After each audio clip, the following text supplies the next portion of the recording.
Well, I'm just worried. I mean, to try to get to not step on any of their road, that's a long road. Okay, so is it this? Yeah. No?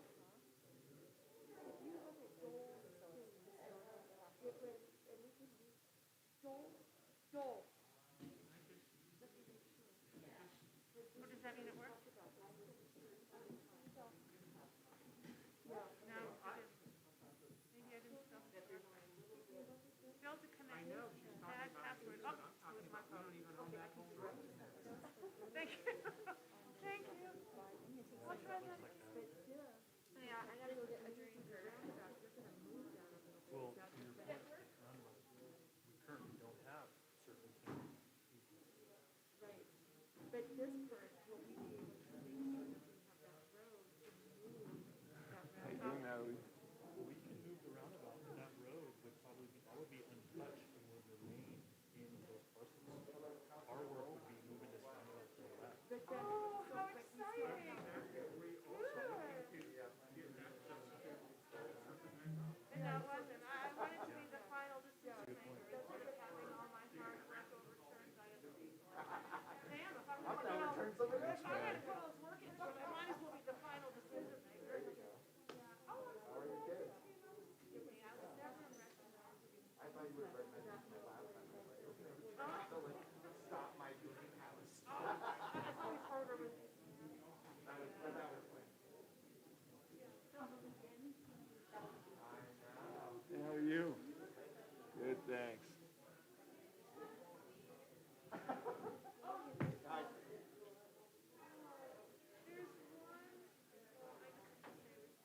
There's one picture of the roof.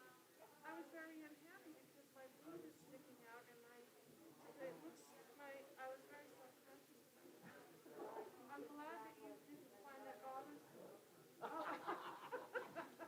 Take it easy. I gotta go through before it gets started.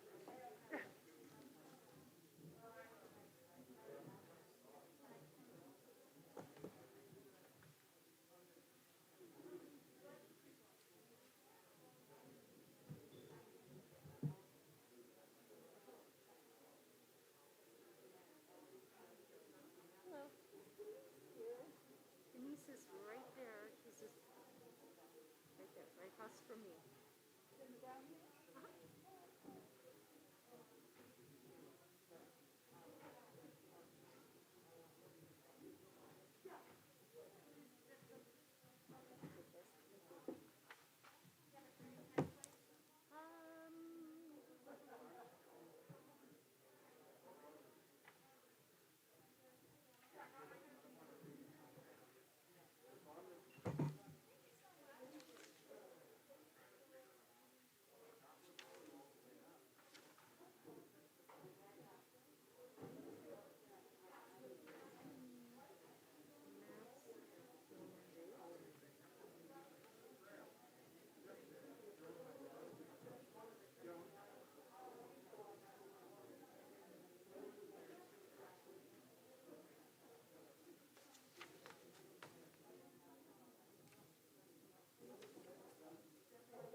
Good evening.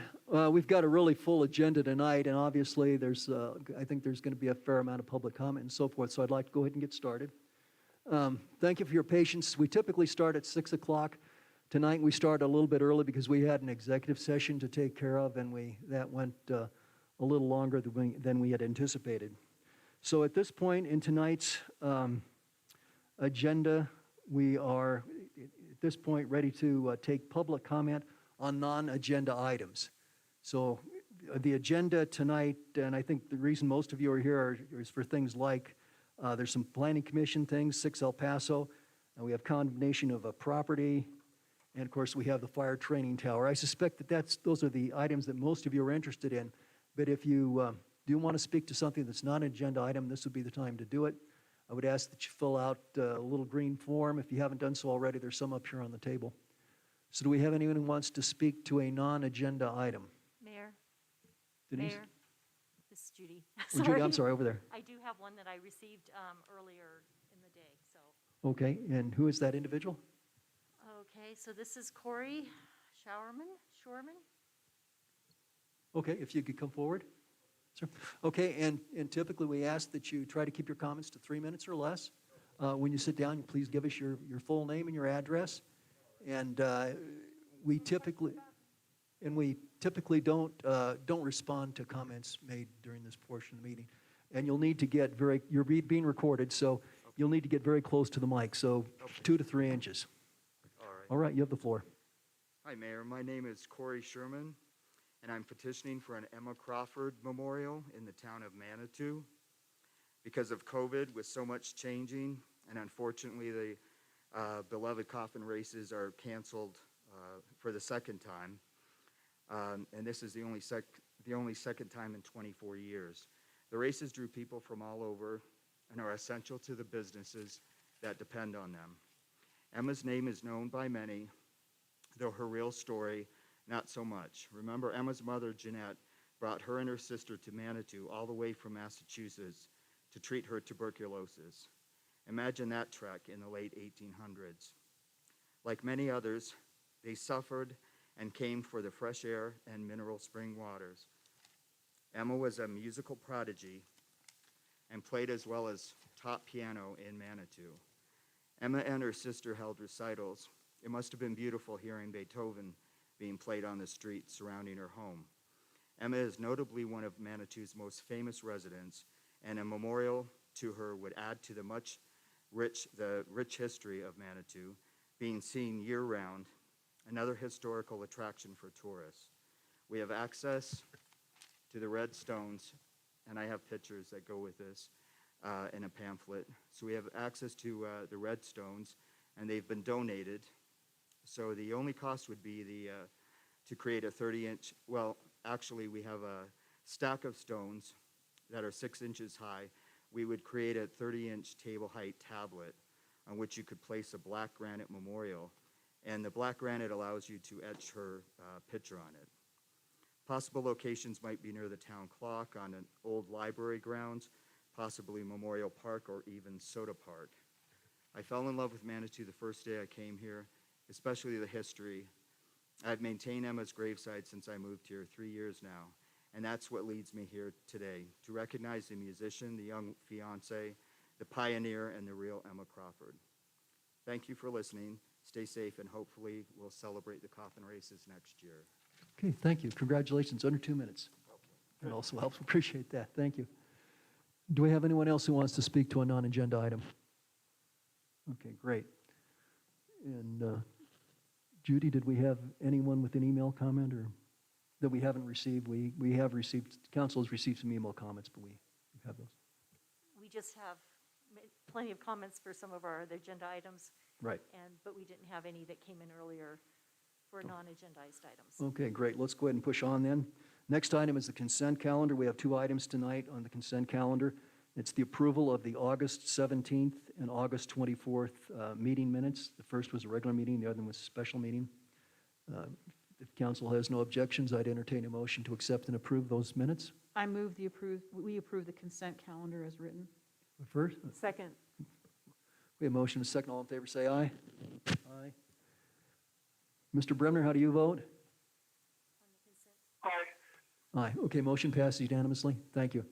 And for members of the audience, Councilman Bremner is participating via phone tonight. He's got a kind of a sketchy internet connection, so we will have to periodically touch base with him.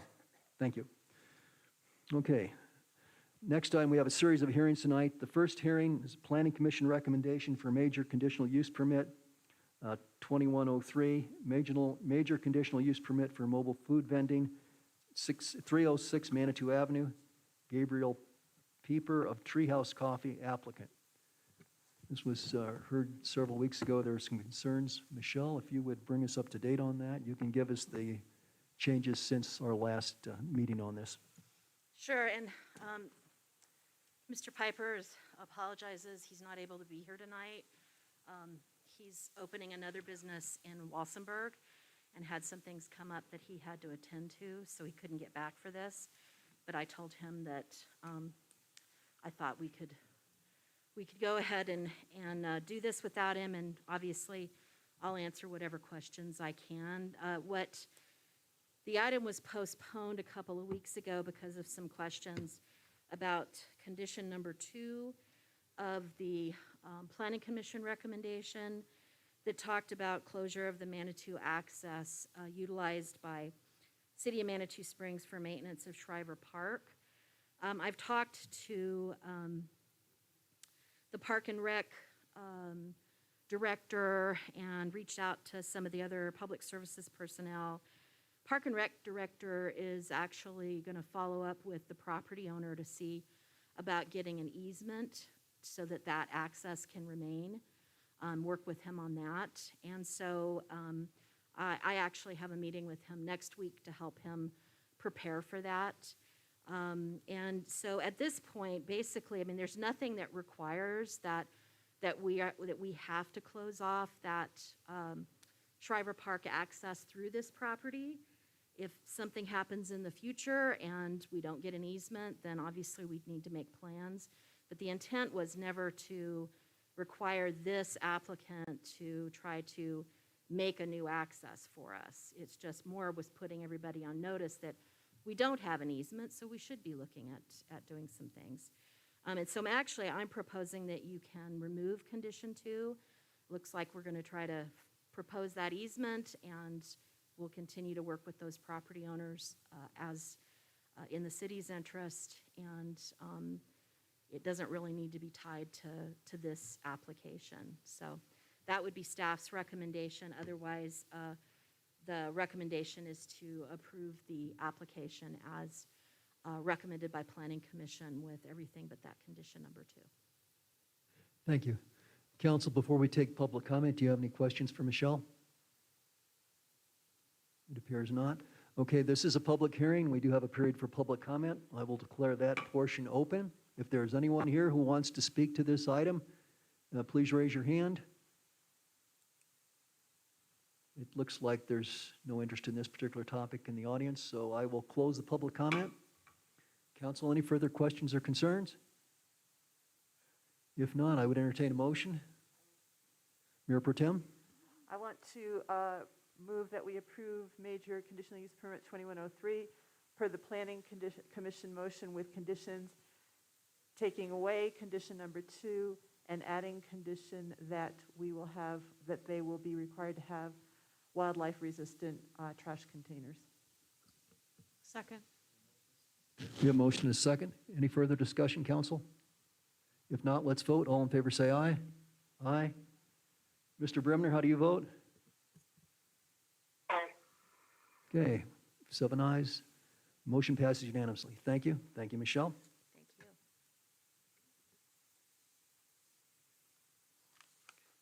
Next item is consideration of Historic Preservation Commission recommendation regarding a material change of appearance, 2104, demolition and new residential construction at 325 Spring Street, James Murphy, Murphy Building and Remodeling applicant on behalf of James R. Edgar, owner.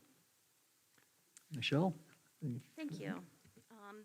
The Edgars were planning to also be here tonight. Mr. Murphy is present. However, they had a death in the family and had to go back to Texas. So Mr. Murphy and I told him we would try to handle this.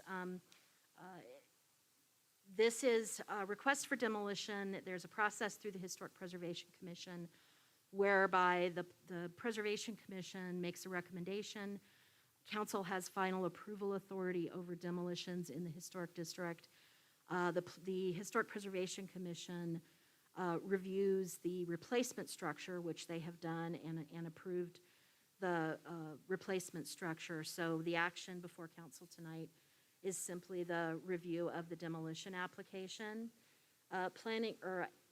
HPC found that the demolition was warranted, met the standard, recommended unanimously for approval, and found the necessary findings regarding what the criteria in the code regarding demolition. And you have the information that's been provided both in the staff report and that notice of action from the Historic Preservation Commission. So I am happy to answer any questions, but that's in a nutshell. Great, thank you. Council, questions for Michelle? I think not. The council packet was pretty comprehensive and the evidence seems to be pretty strong. So this is a public hearing. I would call for public comment. If there's anyone here who wants to speak to this, it's demolition at 325 Spring Street. Not a terribly popular topic. Okay, I will declare public comment over for that. Council, any further questions or concerns? It appears there's not. I would entertain a motion. Mayor Pro Tem? Sure, I move we approve the application for demolition of, is it 21 Spring Street? 325 Spring Street. 325, sorry. As submitted with the conditions and findings as submitted by the Historic Preservation Commission. Seconded by Councilor Wolf. Any further discussion? No, let's vote. All in favor say aye. Aye. Mr. Bremner? Aye. Was that an aye? Okay. Motion passes unanimously. Thank you. Thank you, Michelle.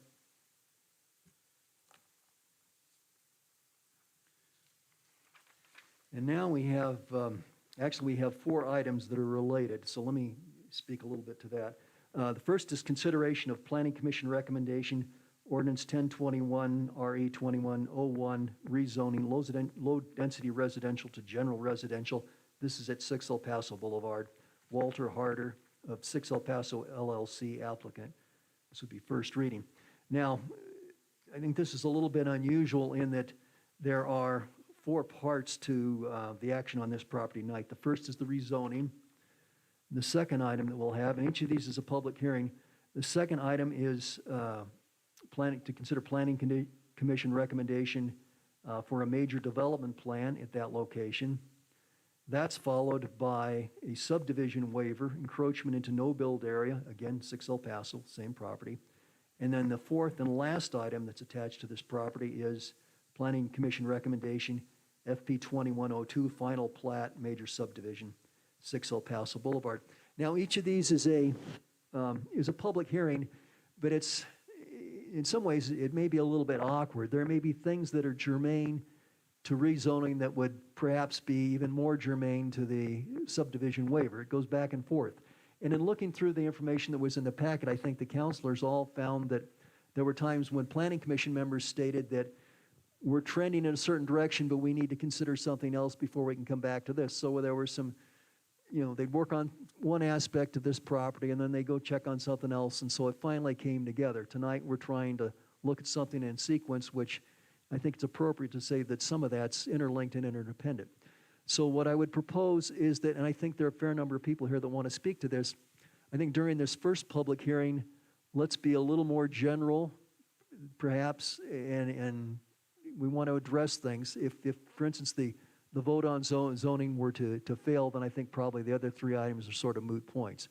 But if there's something that's going to be germane down the road that should be factored into the rezoning issue, let's discuss that. We will come back and have other opportunities for public comment, but I would like to keep those fairly pithy, fairly abrupt, okay?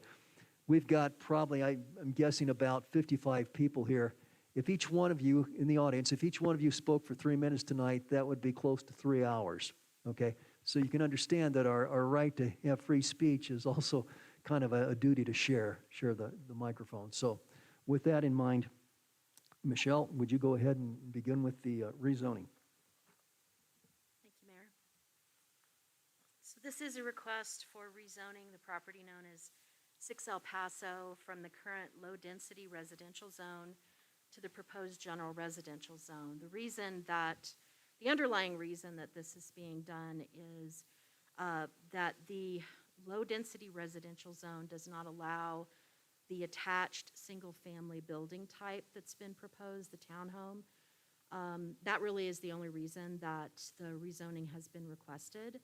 The density hasn't been increased, and they have actually met most, if not all, of the LDR setbacks and that type of thing, but it's the building type that isn't allowed in the LDR zone that would be allowed in the general residential zone. So that's the underlying impetus for going through this exercise. Planning Commission did discuss this back in March and did recommend, after a fairly lengthy and thorough discussion, did recommend approval. That was on a 4-3 vote. The commission made the findings and one condition regarding the maximum density of 6 residential units and being subject to approval of the major development plan. So the recommendation tonight is that City Council would approve the rezoning per the recommendation of the Planning Commission, and the rezoning ordinance that you have in your packet. The intent would be that this would be first reading of that. And if there are any questions regarding that or aspects of the Planning Commission recommendation, I'm happy to try and answer those. Council, Julie, you want to start off? Thank you. When you mentioned that the LDR and the GR, there will be there's no distinction between the two as to density. It's just that the LDR prohibits the townhome style design. Did you mean to say that? Because that's not exactly what I got from the packet. No, Did I hear that there is wrong? a distinction between LDR and general residential, the allowed density, but this project is not asking for increased density. They're Increased over what? I guess that's over maybe what over the current LDR amount that would be allowed, the number of units allowed. So the the rezoning 6 isn't to allow additional density.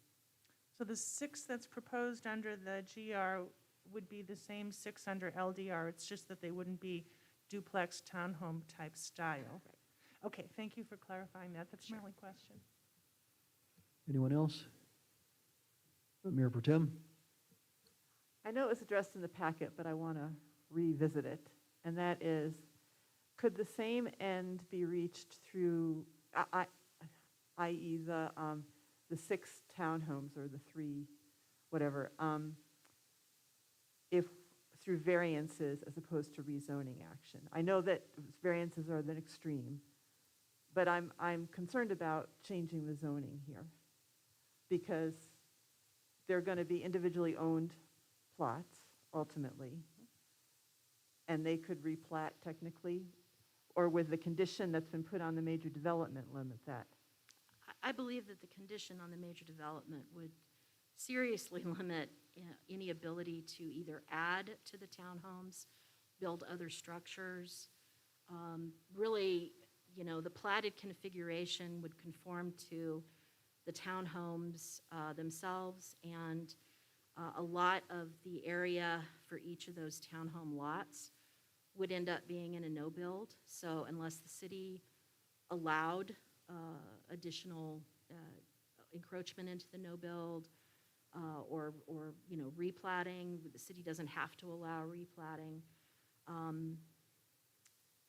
I just don't see that opportunity really exists. Okay, so, I basically like the idea of the development that they're going to do. I think that's probably good for the area.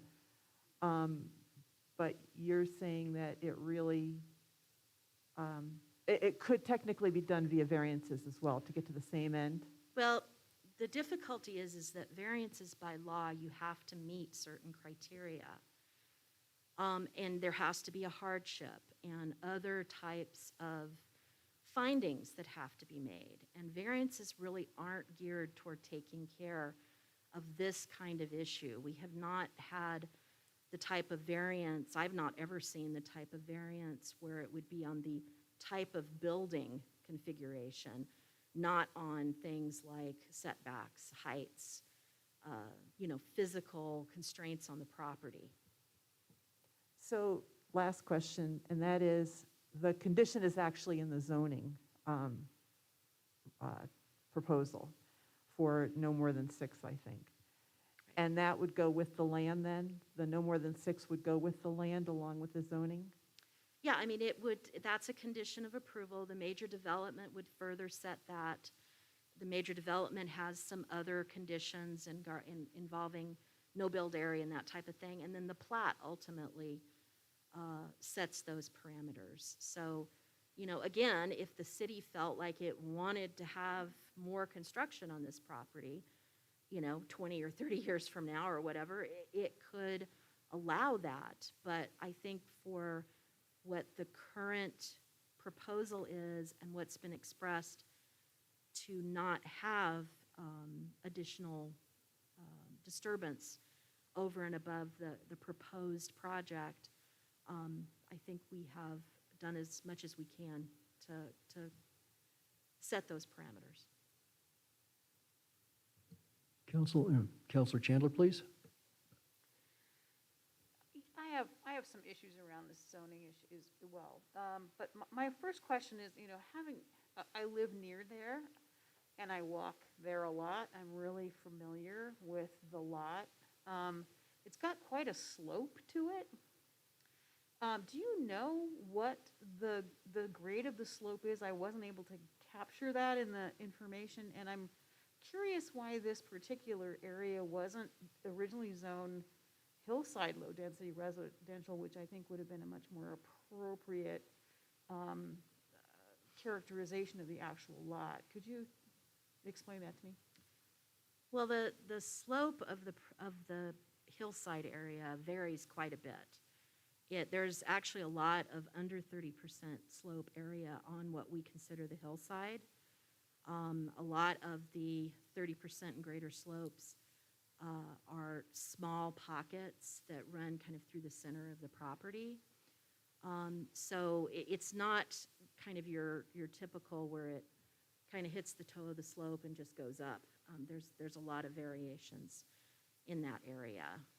We have a lot of properties in town that have even much more severe slopes that were not zoned hillside. And part of it was probably just not necessarily bringing the hillside zone down into the core of the community. I don't think we have any hillside zone that is down right off of El Paso or Manitou Avenue.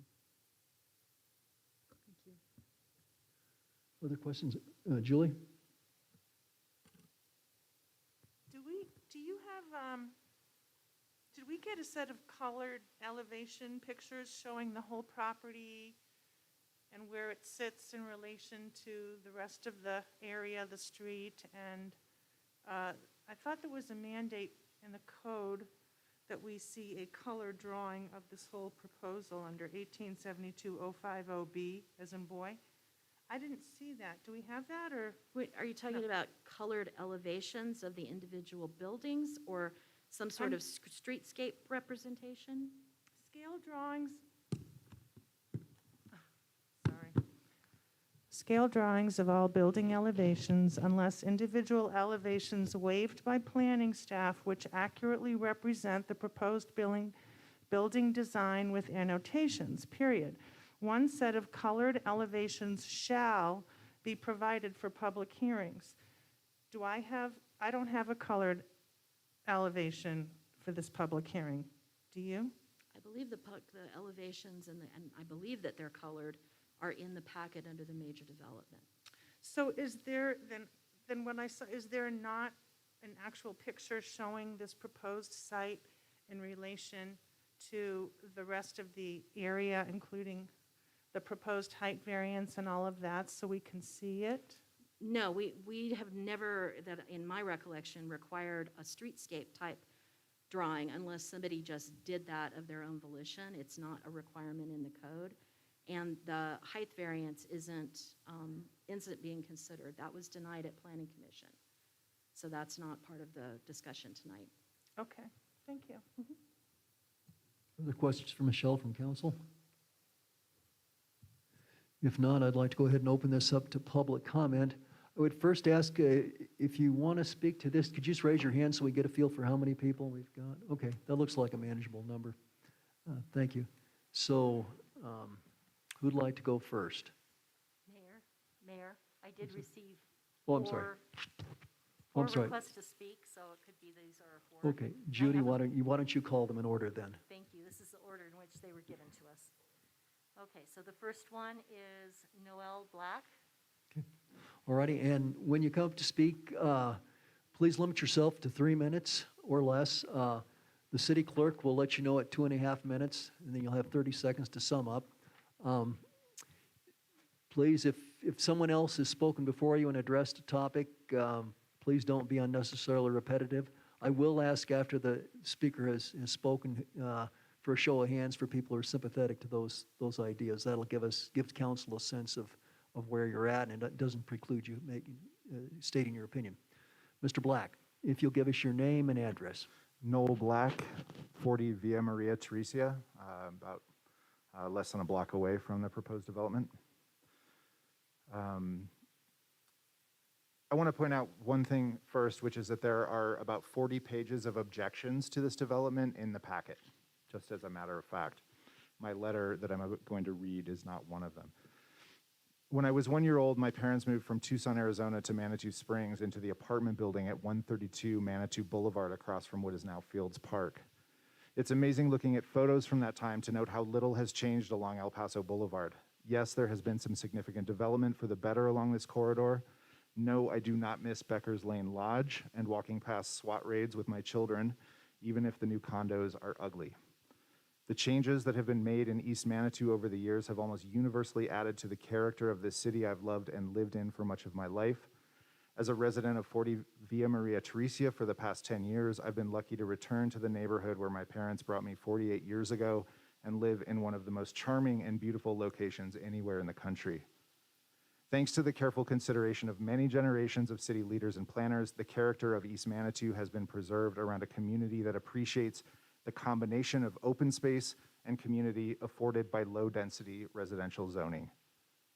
Giving the developer of number 6 El Paso the right not only to scrape the beautiful ridgeline covered in native and xeric plants will violate not only the character of the neighborhood, but the carefully considered spirit of Manitou planning that welcomes changes in keeping with our community, but rejects those that come simply to make a profit. The developer, unless I'm mistaken, will not be living here. Beyond those considerations, the increase in traffic, I believe Michelle Anthony said somewhere between 180 and 200 additional trips per day. The increased use of Manitou Parks by the Colorado Springs side of the development, the danger the Colorado Springs side of this development already poses to an incredibly congested area of Manitou that will only get more congested, especially where the increased threat of fire is concerned, leads me to conclude that we do need to keep this location low-density residential. The developer already has 12 units going up on the Colorado Springs side. The space he wants to develop isn't the Becker's Lane Lodge. It's a beautiful, irreplaceable hillside. And the developer doesn't need more high-density housing for his profit at the expense of our city and our neighborhood. Thank you. Thank you.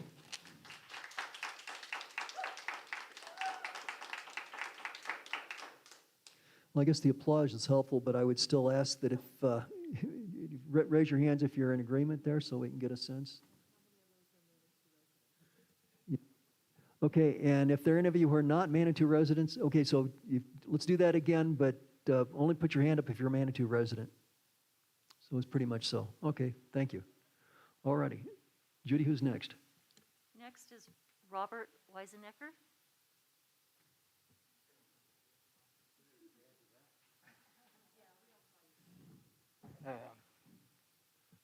Robert Weisenecker. I live at 36 Via Maria Teresa, right around the corner. I can't really top what Noel just presented. The one thing that I'm kind of concerned about is the developer kind of keeps seeming to move the goalpost on us. First, I went to a meeting in Colorado Springs. They were talking about the Colorado Springs side of the development. Question of the trees were brought up. Not going to touch the trees. We'll leave as many of them there. And the next thing we saw, the trees were all wiped out. So I'm concerned, now we're talking about changing zoning. I like the low density zoning. I like the character of the neighborhood that Noel touched on. I'm concerned that we're moving the goalpost again. You're going to give him the zoning request and the goalposts keep moving. And so I'm here to object to this constant. If the developer had stuck with the original plan, I might have been for it, but now I'm not for it anymore. That's all. Great, thank you. And once again, let's have a show of hands for those who are aligned with Mr. Weisenecker's comments. Okay, and keep them up if you're just a Manitou resident. Okay, all right, thank you. Who's next? Next is Betty Lynn Mahaffey. Mahaffey, thank you. Thank you, Julie. Hi, I may be needing, well. Excuse me, if we could have your name and address first, please. Oh, right. Betty Lynn Mahaffey, 33 Via Maria Teresa, a little over a block away from the development.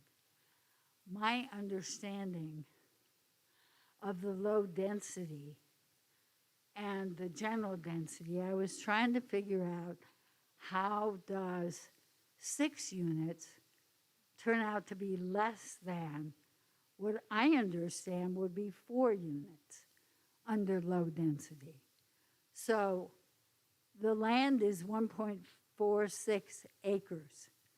Low density allows 5 units per acre. The amount of land that the Planning Commission staff recommends be considered no build zone due to slopes is 40%. My math says 60% of 1.46 allows 4 units. So if we say 6 is within the density, something in my understanding is not correct. I'm against it. Right. Thank you, and once again, a show of hands, support aligned, okay? And if you're not a Manitou Springs resident, please lower your hands. Okay, all right, thank you. And the next one is Julia Cohen.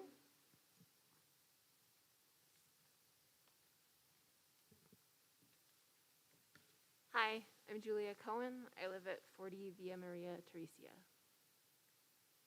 So I take the long way home because I like driving down El Paso Boulevard. I pass a horse farm, a few cute themed motels, a beautiful hill, and the mountains in the background.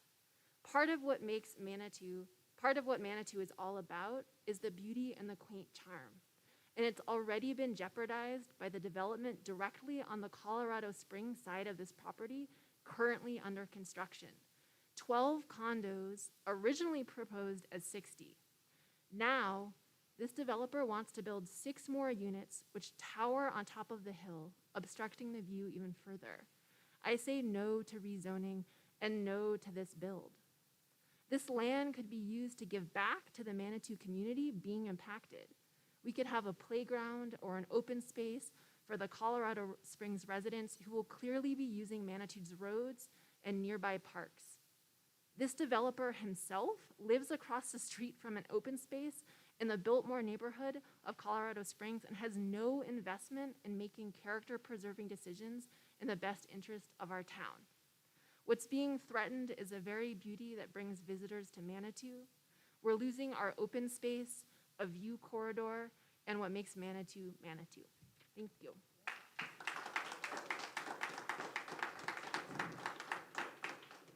Thank you. And once again, a show of hands from everyone.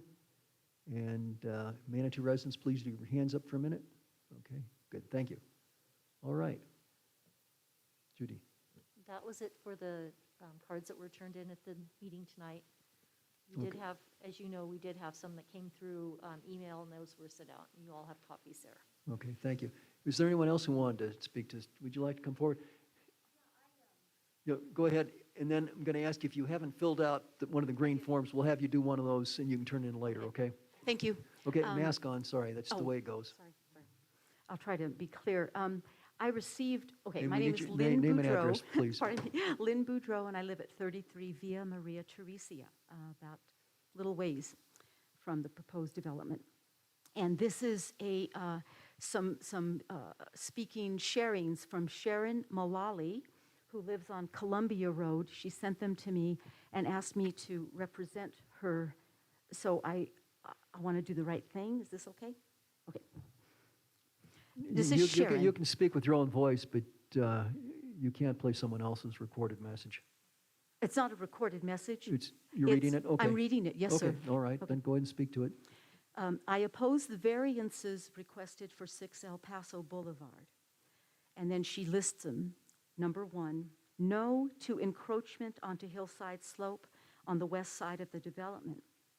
Please consider land use laws that disallow disturbance of the natural inclination of a land surface. And then she quotes an excerpt from the Land Use Law Center in New York. Quote, steep slopes are valuable resources and sensitive landforms that create microclimates where a diversity of organisms can thrive. Evacuations or building construction can promote instability by loading the slope, removing vital support, and increasing pore water pressure. Activities such as road construction, house building, and land drainage must be regulated to protect steep slopes. Number 2, on exceeding the 30-foot building height. The higher the buildings go, the more light and noise pollution will be spread over into the neighborhoods. There is reason that the regulation is 30 feet. One of the charms of this neighborhood is that it is still very dark at night, even though we are densely populated. The light pollution is minimal, and you can still see the stars. That's true. Number 3, no to changing the low-density zoning. Any argument for zoning change that cites the need for increase in housing opportunities is invalid. Due to these are priced too high for the general population. I would say here. This project is geared for maximum return on the property owner's purchase, with no regard for the safety of the surrounding area. The contractor's objective, of course, is to squeeze as many units as you will let him on that tiny parcel of land. You've got 30 seconds to conclude, please. Let me finish with just the last statement. I'm sorry. She is concerned about traffic, and was there a evacuation study in case we need to get out because of a fire because we've been evacuated? Thank you for your consideration of these concerns when you cast your vote. She ends it. Thank you very much. And again, a show of hands from everyone. And leave them up if you're a Manitou resident, please. Okay, thank you. All right. So is there anyone else who wants to make public comment on this, on the rezoning issue? Okay. In that case, I'm going to close the public comment portion. Michelle, if you would return to the microphone, please. And council, this is our opportunity to ask the next round of questions. So is there anyone who has a question or concern?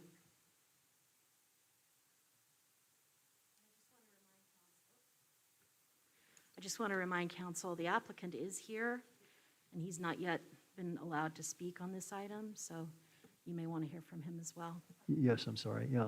Let's go ahead and bring the applicant forward then, please.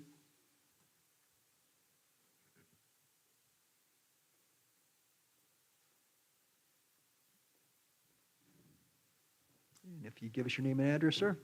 Walt Harder, 1 Marland, Colorado Springs. Okay, you have the floor. Appreciate all the comments. I understand I've for the last year or so been hearing these concerns, and we feel like we've done our best to address them. A few of the things I heard tonight that I want to specifically address so that there's no misunderstanding. First of all, we're not scraping the top of the hillside.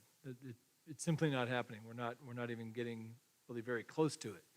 The construction will be to the west of the top of the hill, and everything from there, the construction will be to the east of the top of the hill, and everything on down to the little motel on Via Maria Teresa will be untouched. Additionally, we're not addressing building height. That's been taken care of, so we're going to stay within the 25, not anything beyond. We'd asked for 18 inches, and it's not happening. Ironically, somebody brought up me living there. One of these duplexes, as a matter of fact, is slated to be my home, and the reason I'm building the duplex is so that my wife and I can have one side, and I have a disabled daughter who will be able to be close to us in the other. So I will eventually be a Manitou resident, though today I'm not. The stability of a hillside is a function of its makeup.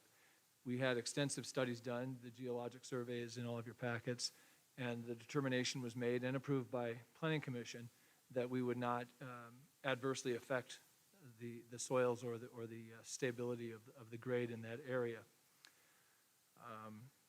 Seems like I'm leaving something out. Height, density.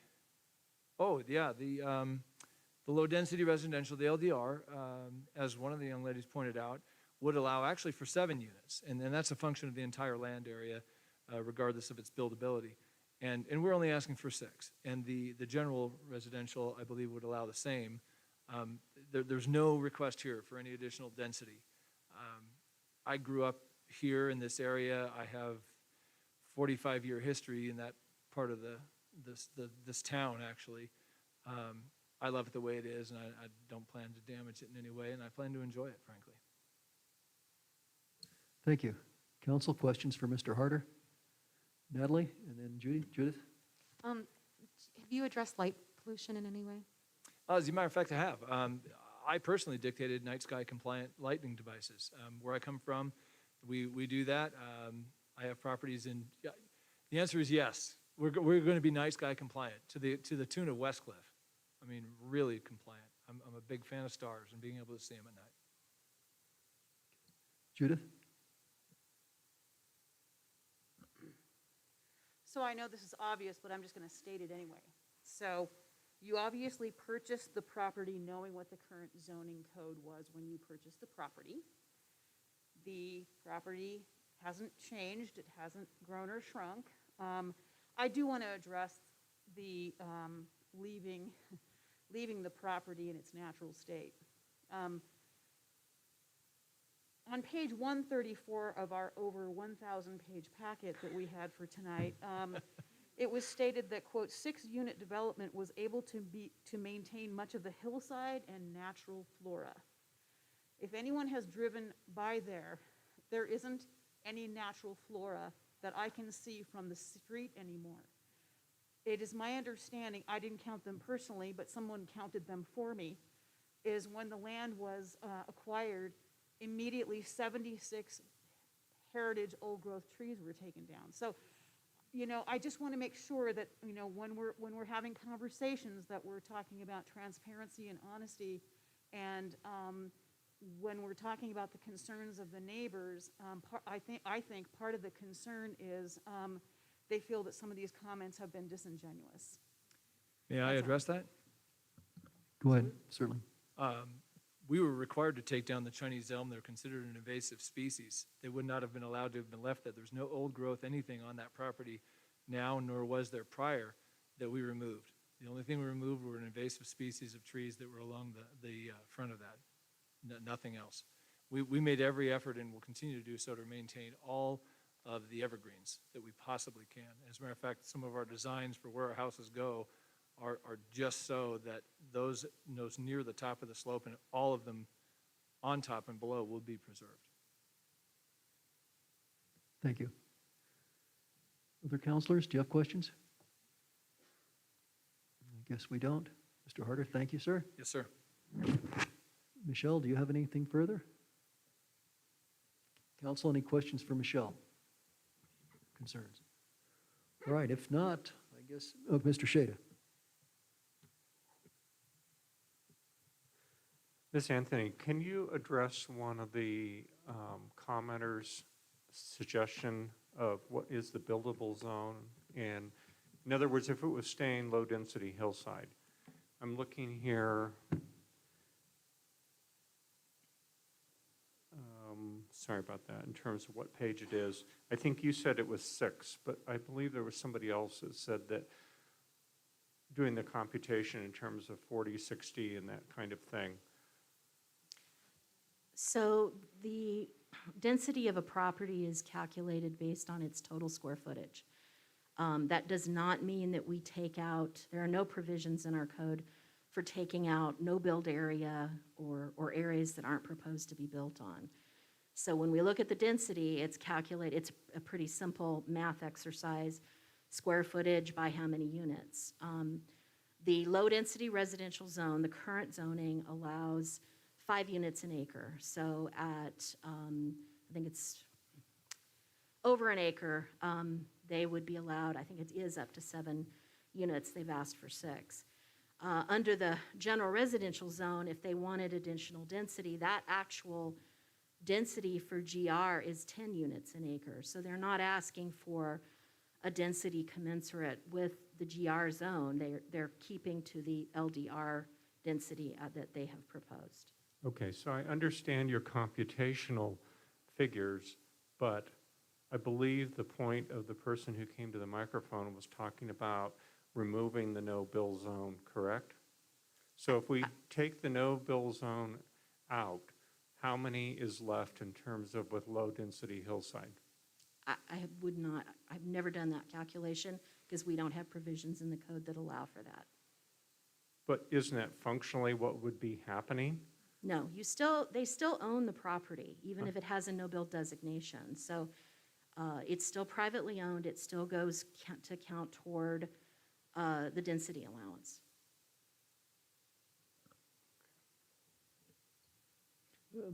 Councilor Chandler?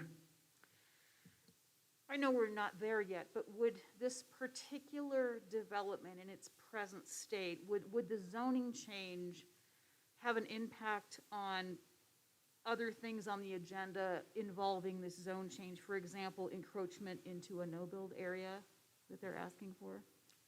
Not in and of itself. I mean, that subdivision waiver, encroachment into no-build, is basically the same whatever zone you're in.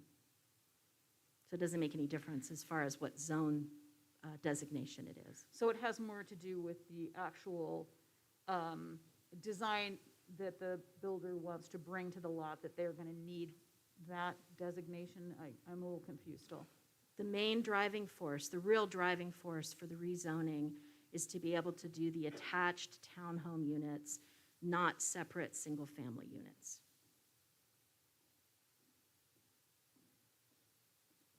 Thank you. Any other questions from council? I guess not. I guess we're ready to entertain a motion. I move to deny the zoning change. I'll second.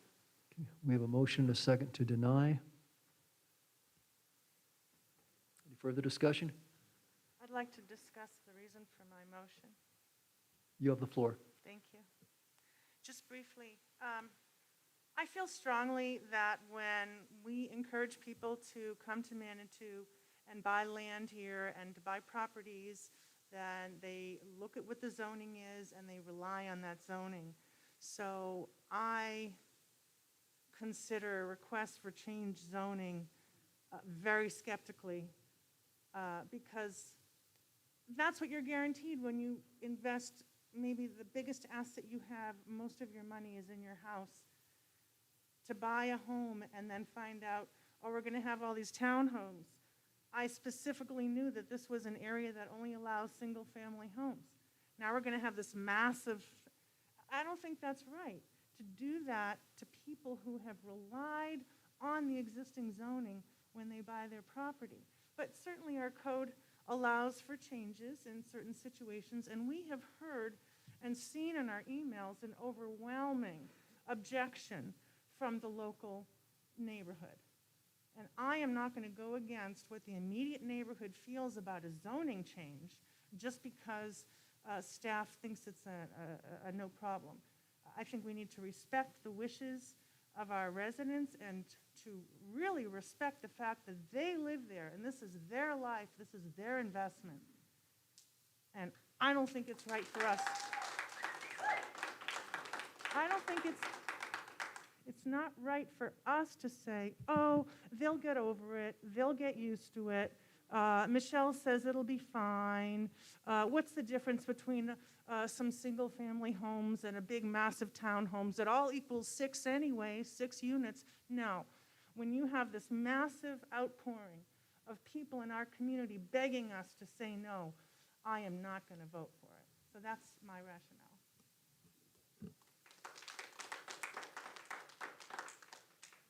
Okay, thank you. Other comments? Okay, Mayor Pro Tem? Yeah, I would just say that this is a very, very obviously difficult issue, and I think Councilor Wolf brings up an excellent point. But I would also say that a lot of things have been addressed, and the Planning Commission did vote for it. So I think that that's another, albeit only a 4-3 vote, but nonetheless, they did vote for it. So anyway, this is a tough one. This is a tough one. Well, that's true, and you need to decide if you want to err on the side of going along with the majority, and it wasn't a unanimous vote, of the Planning Commission, or do you want to defend your own Ward 2 constituents? That's the issue. Mayor. Councilor Chandler? I think there's a number of concerns with this development that have not been addressed appropriately. First of all, and I have a list here, one is certainly the traffic and the parking concerns. This is, I mean, and this is on a good day. What if we had to have, an evacuation of some kind? I'm not convinced that in this area, this is the best place to put a great number of units. The other thing that concerns me, certainly environmental issues, but this is a slope that often, even when it doesn't rain very hard, that drainage comes right down into El Paso. And I'm also very concerned about overspill into the creek next to the easement that goes into the horse stable, that issue. So, and I could go on and on, but I just want to, address Mayor Pro Tem's comment that so many things have been addressed. I think there's a variety of very serious issues that have not been addressed, not in the least of which is the quality of life for the residents in that area.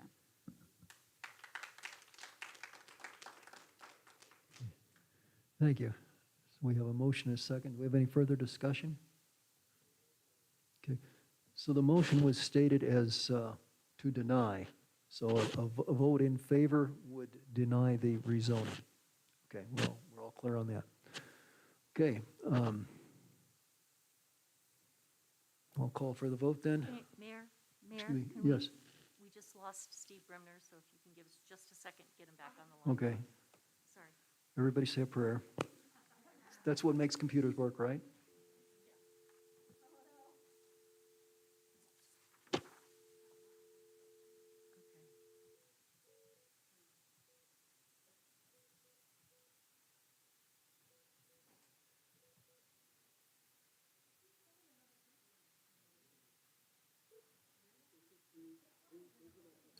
He's in Bolivia.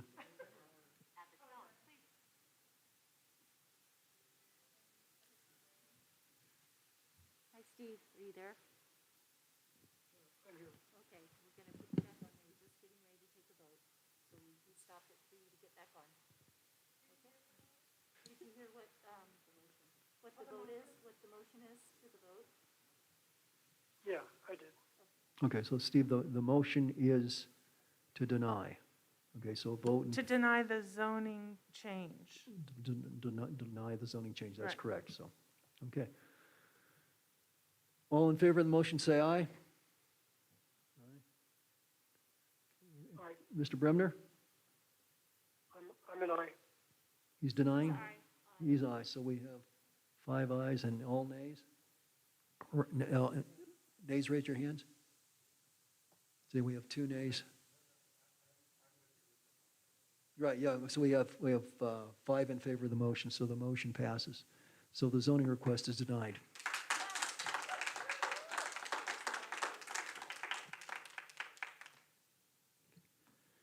In light of that, the next 3 items all deal with the same project. I'm not sure it makes sense to consider those. Michelle, I think you're shaking your head. I guess what I'm looking to council is perhaps we just go ahead and postpone these items, postpone them indefinitely. Michelle, do you have input on that? What are the consequences? Okay. Yeah, I think Excellent. that, Joe. I do want Michelle to actually provide input, but I believe that the next 3 applications.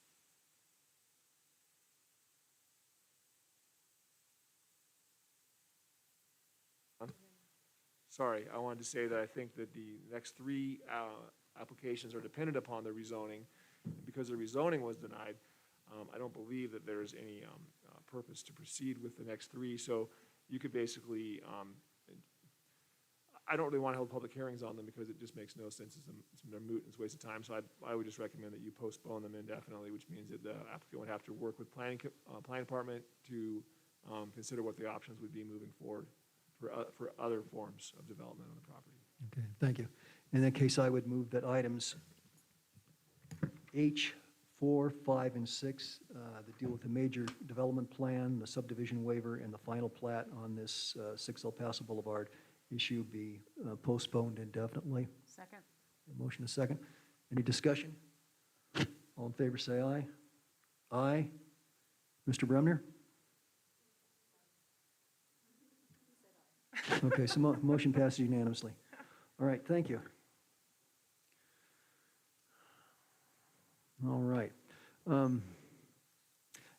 think probably there's maybe some folks here who've, that's all you came for. I mean, if you'd like to we'll take a couple minutes and let you silently steal away if you'd like to. Thanks for your attendance tonight.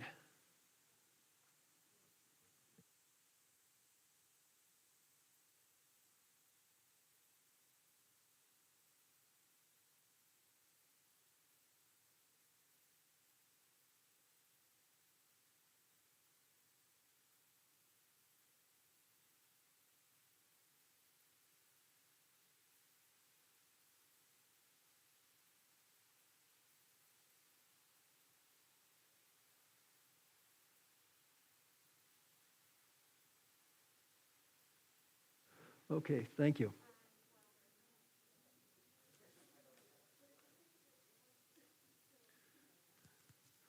All right, we still have a fair amount of business to conduct tonight, so I'd like to push on.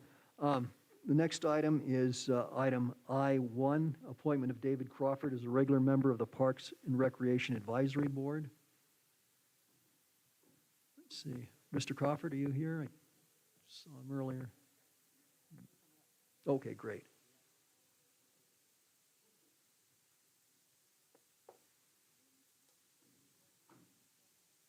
Okay. Mr. Crawford, welcome. Okay. I guess it'd be appropriate to give you a chance to make a few comments about yourself. If you could give us your name and address and then maybe some brief remarks, no more than 3 minutes. Thank you. Sure, my name is Dave Crawford. My wife and I just recently moved to 115 Panorama Place here in Manitou Springs.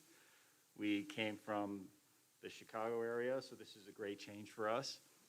Many people have asked how we ended up settling in Manitou Springs, and there was no doubt Manitou sold itself. We love the community, we love the people, and it's one of the reasons that I volunteered to participate on the PARA board. Great, thank you. Council, do you have any questions for Mr. Crawford? No, there isn't. I guess we could go. Just a comment. Okay, Julie. Nancy does too, and she raised her hand first. Okay. No, I was just going to comment that Mr. Crawford came to the Wheeler Park the other night when they were looking at the designs for Wheeler Park and gave a lot of good contributions to that discussion. So he's clearly very interested and committed and dedicated to getting the job done. Great, thank you. Julie?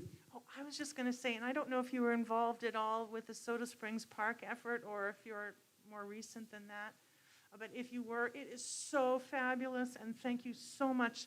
There were so many people who enjoy that park all the time, all day long. I can see it from my kitchen window, and I love it. So I just wanted to thank you if that was part of your effort.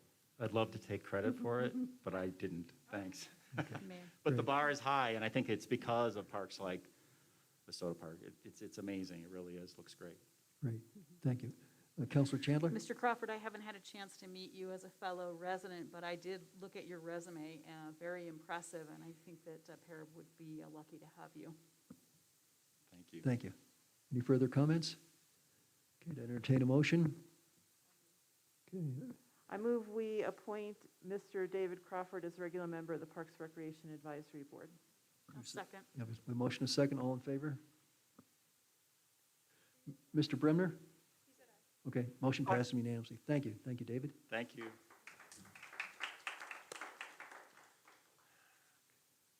Okay, the next item is the fire training environment contract, and I know a number of you are here to speak to that. I think first, I'd like to give city staff the opportunity to address it. Denise, you okay doing it? No, we're going to go ahead and let the fire department do Okay, it, so we'll go that's- ahead and let them that's manage great. through There's- this. Thank you. Their city staff too, great, thank you. Okay, if you'd, Mr. Mayor, if it pleases council, I do have a letter to read from Chief Forsett Okay. This evening. I'll try and okay, get through it the best I can. Randy, if you'd give us your full sorry. name and address and the other. Randy Perkins, Captain, Manitou Springs Fire Department.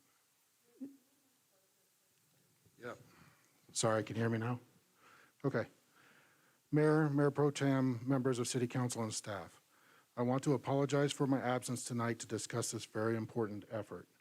My father, Tom Forsett, passed away this past Saturday, September 4th, and I need to be with my family. As you may know, my father was a member of this community for most of his life, graduating from Manitou High School, volunteering from Manitou Springs Fire Department, and serving on City Council in the 1970s for 8 years, even serving as Mayor Pro Tem. Tonight, you have been provided much information in your council packets regarding the fire training environment for the fire department and the processes taken to get there. In your packets is a proposal from J. Reed Constructors, Inc., with a professional agreement that the fire department is asking for your approval for Mayor Graham's signature. As members of our community, you recognize the uniqueness that makes Manitou Springs a special place to live, as well as a highly regarded place to visit. Unfortunately, these uniquenesses create tremendous challenges for your fire department as they pertain to protecting lives and property. In many instances, we refer to these challenges as existing non-compliant, meaning they were here long before most of us, they don't meet current standards and codes, and we're unable to do much to change them. Some of the challenges include narrow, steep roadways that the fire department have difficulty navigating, a problem made worse by the lack of available space for parking by residents, old Victorian and balloon frame constructed homes that have been remodeled many times over their lifetime, making them very dangerous when performing fire attack or search and rescue of victims. Additionally, the old buildings have numerous hidden voids where the fire hides and travels easily undetected. Many of our homes are built on hillsides and in very close proximity to one another, making it necessary to work in small spaces or protect additional structures. The business district is made up of occupancies that contain spaces for storage and workrooms in their basements, businesses on the main floor, and 1 or 2 additional stories of residence above. In addition to these uses, most of these buildings are not accessible from one or both sides, and many require firefighters to access the rear of areas over Fountain Creek and through or around numerous gas, electric, or other utility infrastructure. With these and many other challenges, Manitou Springs firefighters need to be well prepared so that they may act promptly, efficiently, effectively when needed. This is only possible through active, consistent training in a simulated training environment. The Manitou Springs, the fire department understands the difficult decision facing City Council tonight, so much so that similarities can be drawn between this decision and those decisions that firefighters are trained to make in the performance of their duties. A firefighter is trained to make decisions that affect the greater good. These decisions require thoughtful consideration and application of risk versus benefit analysis. As fire chief, I believe the inaction to provide a proper training environment to our firefighters year after year is making a risk for our firefighters, as well as our citizens, visitors, and businesses unacceptable and numerous. I would like to thank you for your consideration tonight. The men and women of the Manitou Springs Fire Department are generous, humble, and benevolent individuals. As a team, they are steadfast in their efforts to protect the lives and property of all of the community. While I cannot be there this evening, I have full trust and confidence that Captains Chris Byrne and Randy Perkins will engage in discussions accurately and honestly. They have both been deeply engaged in this effort since the inception and are intimately aware of the fire department's needs and project efforts. They, along with the other members of my staff, are authorized to work with you to find resolutions. Respectfully submitted, John Forsett, Fire Chief. Thank you. Randy, did you have further comments, or? That's about, we've had a couple public meetings, and quite a bit of comment going on. So as far as comments go, I don't think the fire department has any more comments other than what Chief Forsett said. We're definitely here to answer any questions that we can and provide information that we can to council as needed. Okay. I'm sure there's a lot of other people behind me that have lots of comments. Certainly, certainly. And Chris, did you have comments in addition? No, Mr. Mayor, I don't. Okay, great, thank you. Well, I think in that case, if council doesn't, council, I guess this is a good opportunity. If you have questions for the firemen, this would be a good time. Judith? So this is a question about a toilet. When I went up to the proposed training site with Chief Forsett, and he was gracious enough to spend 2 hours of his time with me up there, and attended both the meetings. One of my questions to him was, where's the bathroom? And he didn't have an answer, but we've been having back and forth conversations, which I didn't expect to have with the fire chief about that. But I wanted to make sure that if there was a training facility up there, that the fire training staff had adequate facilities. So a number of things were discussed, including porta potties and so on and so forth. And our last exchange was about putting a dry toilet up there. I just bring this up because I didn't see anything in the budget for that, if that is whether that was, I didn't see anything added to the site plans. Maybe the city administrator is a better person to ask this question, because we've been having back and forth conversations about this. So my question, and I don't know if you can answer it tonight, is, what's the plan? What's the cost? How are we going to pay for it? And so on. All those things regarding to sanitation facilities. So to address that, I've been in contact with the vendor, because first we wanted to make sure that it was okay per NFPA codes, that we were able to put a room in there if we decided to go with a dry toilet. Right now, Chief Forsett is leaning towards the porta potty on the outside, and we believe that our current budget can handle that. We don't need to put any more money in the budget for that. Good, thank you.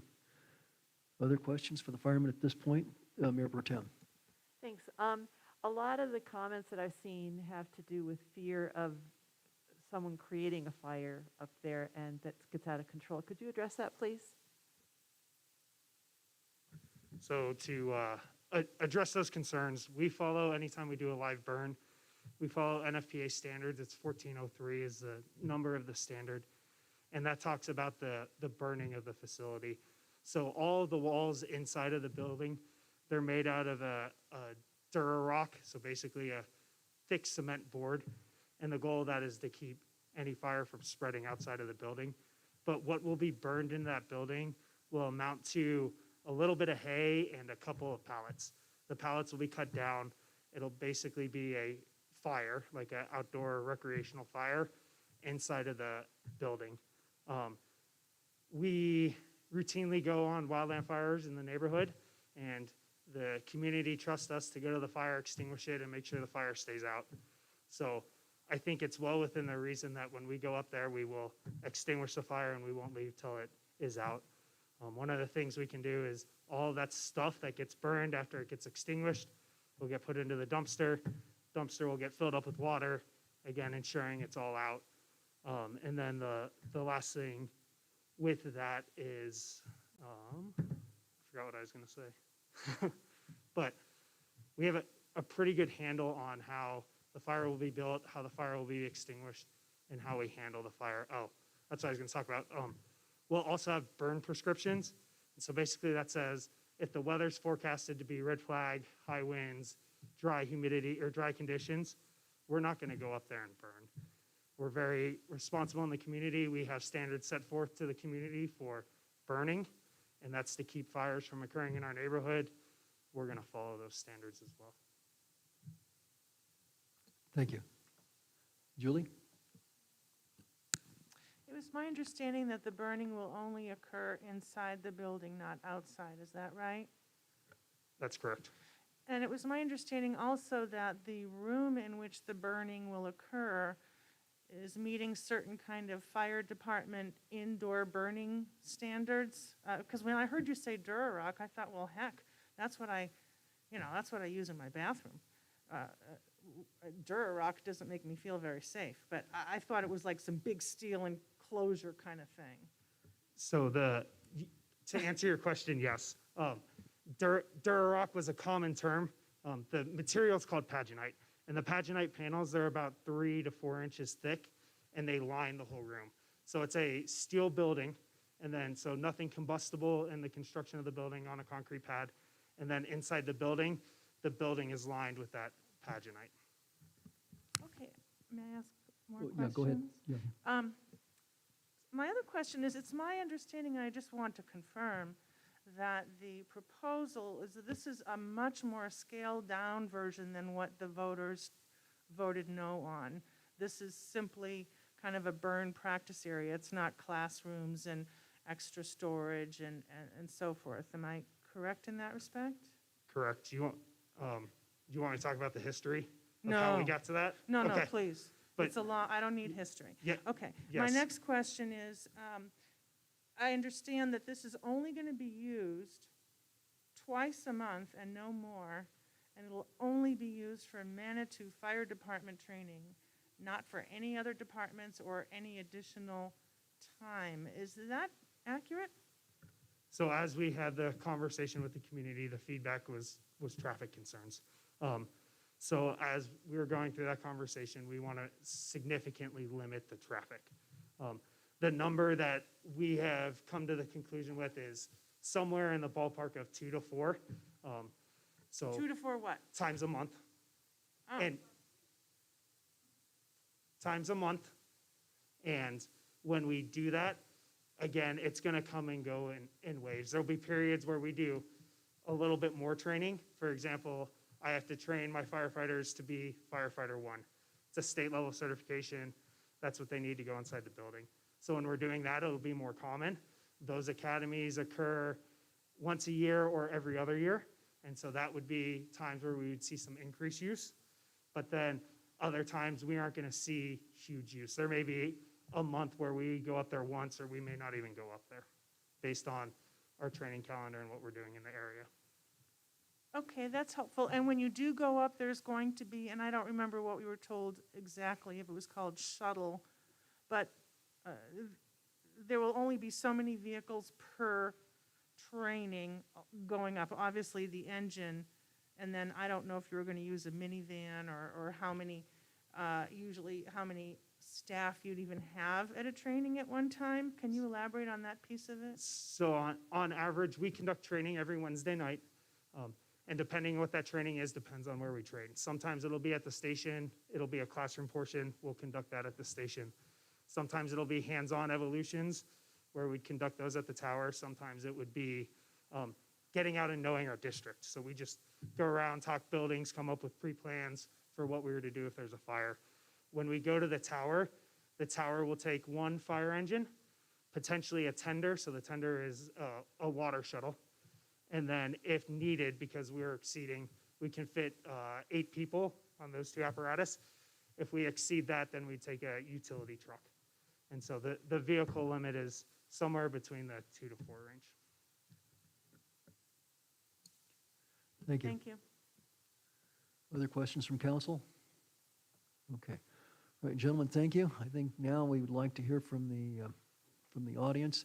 And I'll start off by, how many people here tonight would like to speak to this? You want to get a sense of how many? Okay, so that looks like it's a pretty manageable number.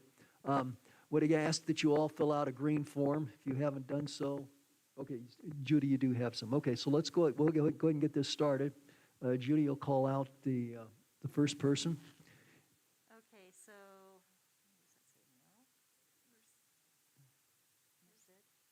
Merced Burden Spielman? Okay. Thank you. Yes, and again, the same protocol applies. If you'll give us your full name and address when you come to the microphone. If you can keep your comments to 3 minutes or less, that'd be great. Please, when it's your turn to speak, don't repeat don't repeat something that's already been stated. I will ask for a show of hands to show support or alignment with ideas. So, you have the floor. Yeah, it'll go There we green go. there, yeah. Okay, You need thank to you. get real close to it, about 2 or 3 inches. Okay. My name is Meryl Baruchin Spielman, third generation Manitou, and my father-in-law was a volunteer fireman. I support firemen. I love the questions that came up tonight from council because I didn't hear anything about sparks. When they said about wind and that kind of thing, why were they concerned about wind if it's a steel building? So I'd like to know further down the line if there's any sparks coming out. Bringing up the restroom. I know how often the porta potties come to be drained by the zip line because they go by my house. I'm the last house, I'm 224 Duncan Avenue. So when you came up to see the thing, there's a totem and a pink shed, that's my home. And then I'm the first house below the water tower, not the water structure, but it would be the road that they all use. So I just heard about the porta potty truck, and I watch it from the zip line. I see the zip line people that weren't going to use their Jeeps to come up. So I am concerned about traffic and the sparks. And I want people to, like you did the very first group, listen to your constituents. And it's not that it's a bad idea. We don't want it in our backyard either. That's all. Thank you. Thank you. Okay, and let's have a show of hands for people who aligned with her thinking. You like it? All right, thank you. Okay, everybody who's in favor of that, hold your hands up. Now, if you're not a Manitou resident, put your hand down. So it looks like it's pretty high correlation there. Okay, thank you. Thank you. Okay. This reminds you of what? Oh, okay. All right, well. Okay, all right. Judy, who's next? Rick Berry. Rick Berry?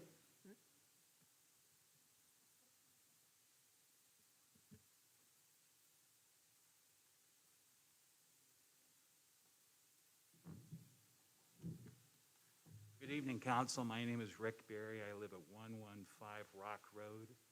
If and when you can go up Minnehaha, when you get to the top of it, you turn left to Pine. And if you turn right, that's Rock Road. As you all know, sound travels up the canyon. And so when we talk about traffic, we talk about it impacting my house on Rock, but we also talk about it impacting the houses on Duncan. So I'd ask you all, first of all, sometime to walk those roads and see what kind of terrible, terrible condition they're in. And not only Rock, but Pine and Duncan. When we talk about traffic and the fire department, it's an ever-changing amount of trucks. So last week it was, or training, last week it was 3 times a month. This week it's 4 times a month. They also have mentioned how many engines they're going to need to haul people, which is 2. The van to haul more people, that's new tonight also.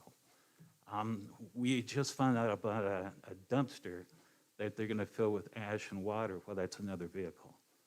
We also heard about the porta potty. That's another vehicle. We've also, in talking to Chief, he said that during his time as chief, he would not allow other fire departments to use that structure. When I think about the fire departments up the hill, it would be morally irresponsible of me to make the decision to not allow them to use a close-in fire training structure. So I can't believe if Cascade or Green Mountain Falls asked the chief, he would say no. So while we are in the community certainly support our fire department and not understand the need for a training facility, we don't want the additional traffic on our virtually one-car wide roads. I encourage you to walk the neighborhood if you haven't already. In your package, you should have a petition signed by over 70 people who are residents of that area. That was turned in June 1st, and it was asked to be given to council at that point. I don't know if you received it at that point. It was turned into planning, because when I was on council, I hated last-minute stuff. It didn't give me time to prepare. So that petition was not last minute. I'd just like you to know that. So if you have any questions for me, I would like you to consider the fact that the counselor earlier mentioned that you really do represent the community, and that community has spoken. And we really are talking about a quality of life for our entire neighborhood. So I'd like you to really to represent us in this matter. Thank you. Thank you.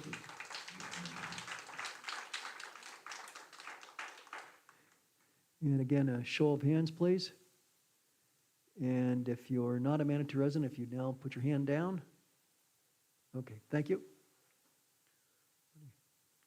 Our next one is Charles Timmerman.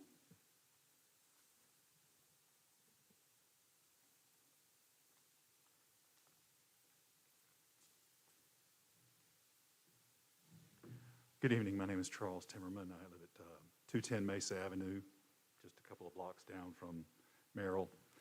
I just want to state up front, in the strongest terms possible, I support all first responders.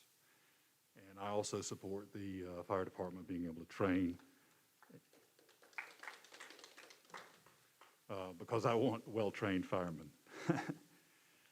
I just want to make a couple of comments. I believe it was Councilor Chandler or someone on the council said something about transparency.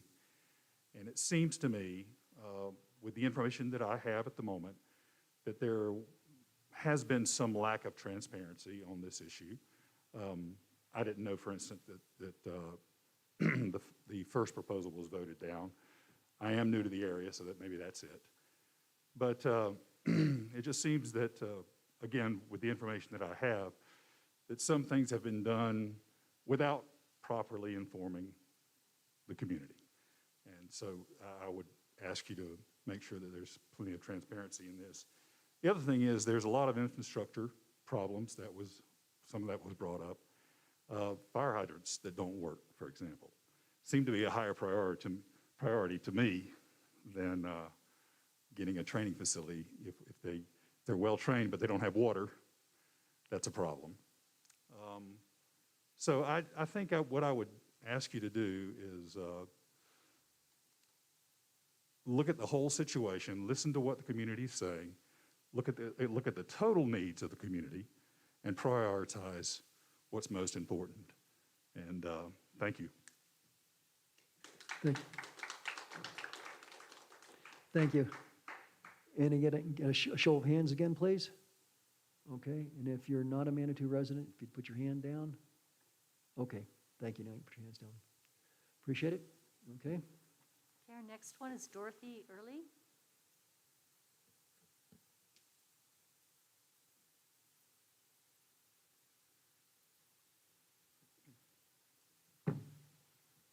Hi, my name is Dorothy Earley, and I live at 15 Ute Trail. And I don't want to repeat anything that anybody else has said, just you do have our petition that everybody has signed that we don't want it in the neighborhood. I've gone to the other meetings. I've gone to the other meetings for the fire department, and as they've said, we support it. We just don't think it should be in our neighborhood.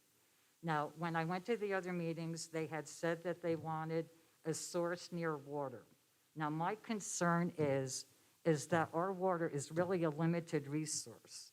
I think Colorado Springs might have more, and I know Manitou could buy water if we need it, but it's limited, and they were saying they need to be close to water. If they had it up by Hickenbottom Flats, they could possibly use a water truck, and that would monitor the amount of water that's used to some degree. Right now, we have no way of knowing how much they're going to use those hoses, practice with the hoses, the water, anything. And so that's my concern. And then they said they needed to be by a mountain setting, but it's just a building that could be put anywhere.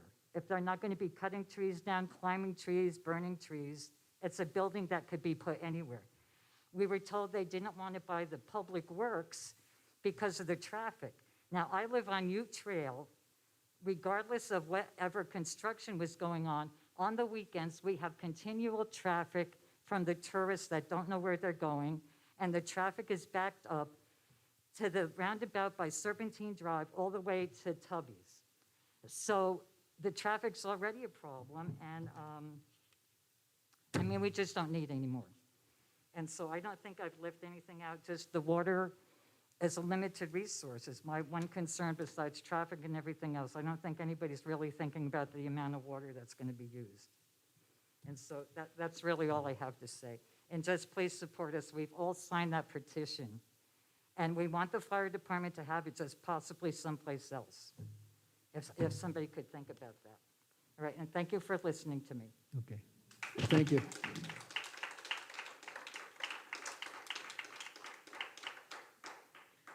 And again, let's have a show of hands.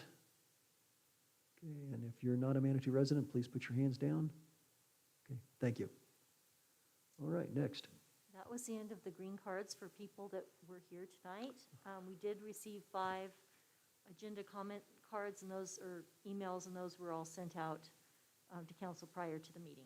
Okay, council has received those, yeah. We had quite a flurry of emails of various flavors. Okay, is there anyone here who hasn't filled out a form, would still like to speak? So we got 2 there. See, Mr. Todd and Mr. Craig. I think Mr. Craig has had his hand up first. So Steve, you come forward, and then Bob will have you. And I'm going to ask you both to fill out a green form after you've spoken and give it to the city clerk before the night's over.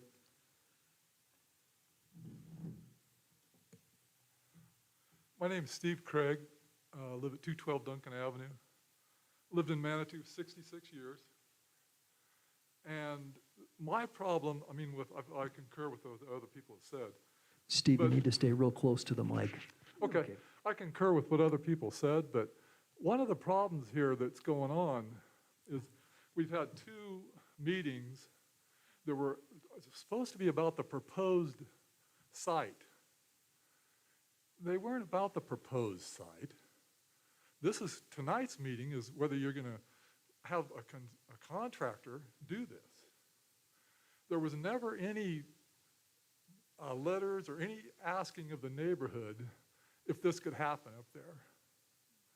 My understanding is it went through the council and Mayor Ken Jure back whenever, and it was proposed to be a building that they were going to have training in, a modular. Nothing to do with fires, nothing to do with flames, nothing to do with smoke. And to me, it's like somebody mentioned transparency. This has not been brought through the public to ask our neighborhood what we'd like to have.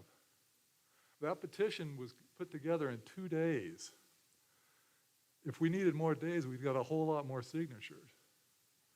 I heard you talk about concurring with the people in the neighborhood at that other place, what they wanted, and the fact that when we lived and lived there, we didn't think there was going to be training centers above us. We didn't think there was going to be a zip line above us with traffic. We put up with the incline and the Pikes cog on a regular basis of people driving in that neighborhood looking for stuff. It's just overwhelming. And I agree, I think the firemen should train, but I think there's facilities they can train at, and they need to make the effort to either schedule their time and get there, or whatever it needs to take. But I don't think this is the way to do a project. I just think it's been really, backroom shenanigans going on. And here we are tonight talking about a contractor for it. So I just don't think much of the idea. Thanks. Thank you.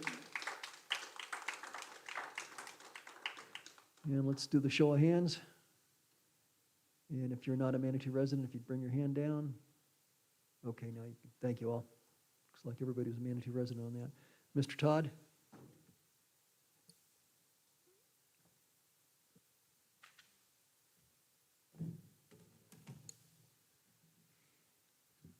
Good evening, Mr. Mayor, councilors. 20 Manitou Terrace, Bob Todd speaking. What I'd like to suggest, and I'm sure your conversation will focus on these items, is that with regards to this proposal, number one, the fire department really does need training. One of the things that has not come up tonight is the need to be able to have mind and physical coordination when it comes to putting up ladders, when it comes to dealing with a fire, all the techniques, to be able to go into an automatic mode, just like an athlete does coming out of the blocks running. And this kind of training, this kind of facility will facilitate that. Secondly, this facility is actually being proposed at less than 1/10 of the cost of 3 years ago. That was a $4 million proposal.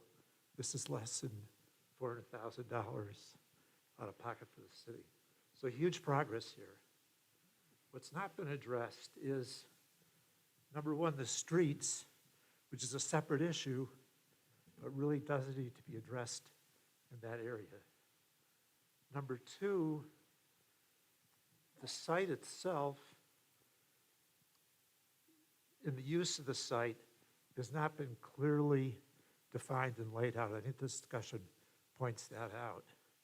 It seems that more work can be done to present exactly how the site will be used, exactly what the traffic will be. Right now, it's a little bit up in the air. And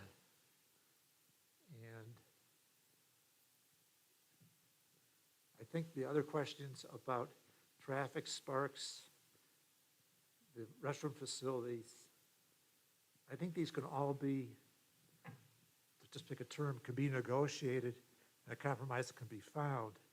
And then maybe this package, other sites need to be looked at. So I would suggest that tonight, it's not really the approval of a contract, but it's really fully engaging the public and the fire department and getting all these parameters understood. Thank you.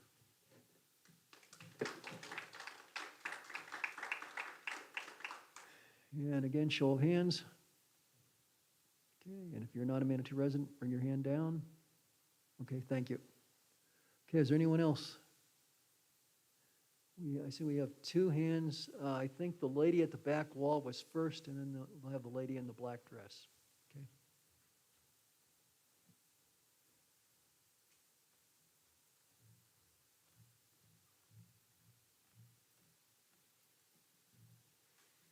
My name is Marissa Woofter. I live at 155 Crystal Park Road, and I want to speak in favor of the fire tower.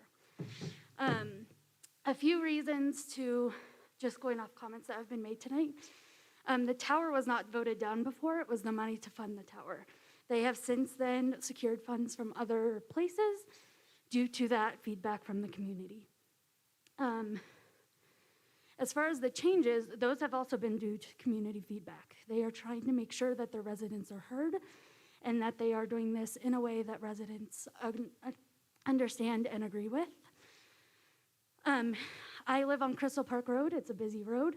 Of course, we have traffic. I would welcome this fire tower if there was anywhere in my neighborhood that they could build it. I think that it's a small price for us to pay. These members volunteer their time. They dedicate their time. And so it's a small price for us to pay to allow them to train in our city.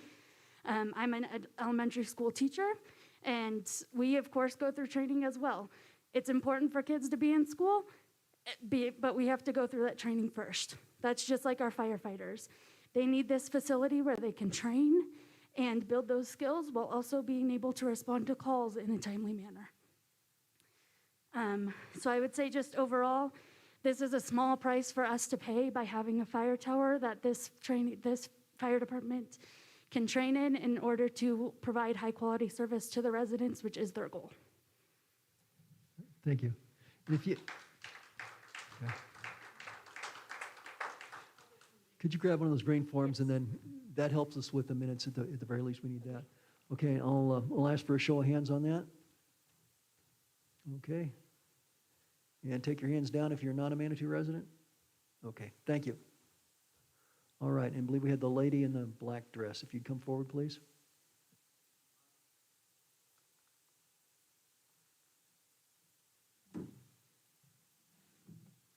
Good evening. My name is Barbara Timmerman. I live at 210 Mesa Avenue. And I'd just like to express one small thing. I'm new to the area, so the council member, Julie, is it? She supported her ward for the people that, for El Paso and what was going on there. And we vote you guys in to represent us. And we want you to hear what us, the residents, are saying, that we do not want it in our community. We want you to stand up like she did to her ward and say, no, my residents don't want it, so I'm supporting them. So please consider that. Thank you.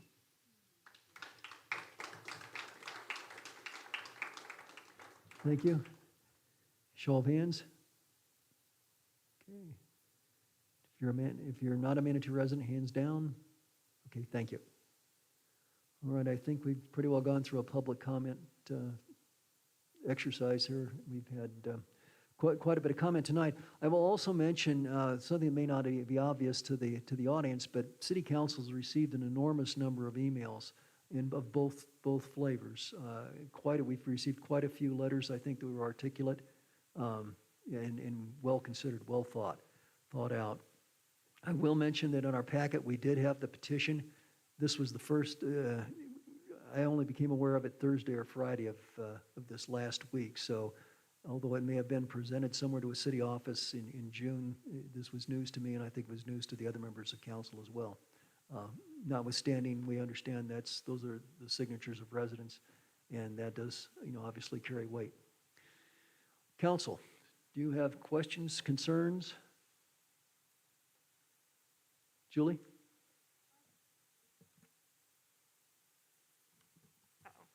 I have questions. I'm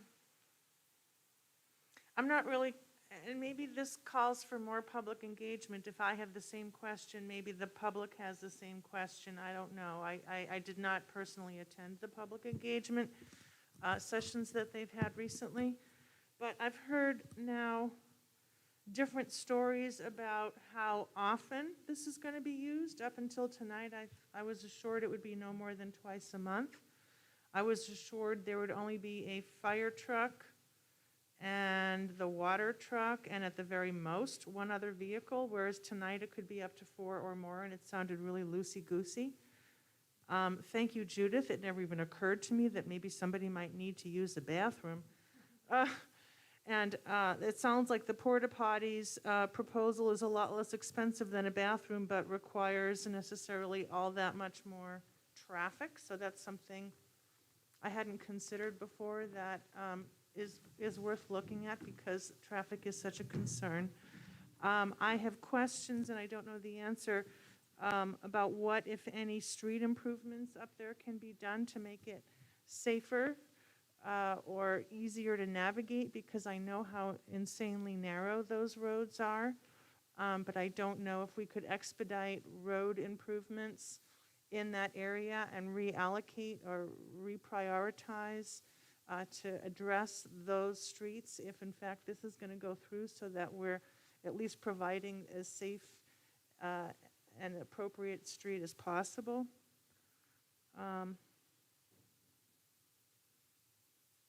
And when I was assured that this is simply an internal, small little fires will be set inside, we're mostly going to be learning how to use the hoses and blah, blah, blah. But when I heard tonight that, we won't go up there if it's windy because of sparks, that certainly changed for me. I just raised questions about, well, is this self-contained or not? Or, I don't know. I don't know. Maybe there's a chimney where sparks could come out. That wasn't made clear to me. So those are the questions that I have generally with respect to this proposal. Good, thank you. Thank you. We have firemen here. We could ask for an immediate response to those questions. Gentlemen? So, first off, I apologize if I am not clear-spoken. But with that being said, I really think that we're here for the community. We 100% respect the community. We're here to work with the community.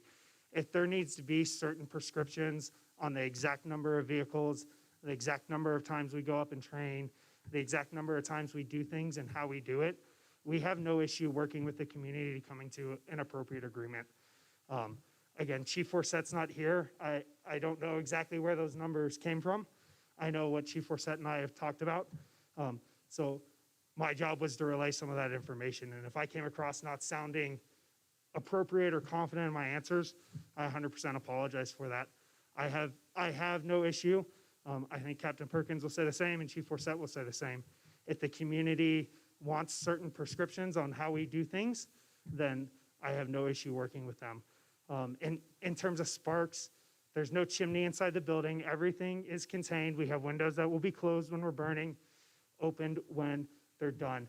The smoke being produced, it's theater smoke, so it'll be a non-toxic smoke. We aren't producing smoke by burning any type of hazardous chemicals inside there. So the burn prescription comment about wind, right, is if we're gonna hold the community to a standard on something, we're gonna live up to that standard. It was not meant to say that we're gonna have sparks flying all over the building. There will be very little sparks coming out of any part of the building. We can close up the whole building while we're burning inside of it and not let any flames out or sparks. Then why did you say you don't want to go up there if it's a windy day? Help me understand that. Because your community is very concerned about the threat of wildfire.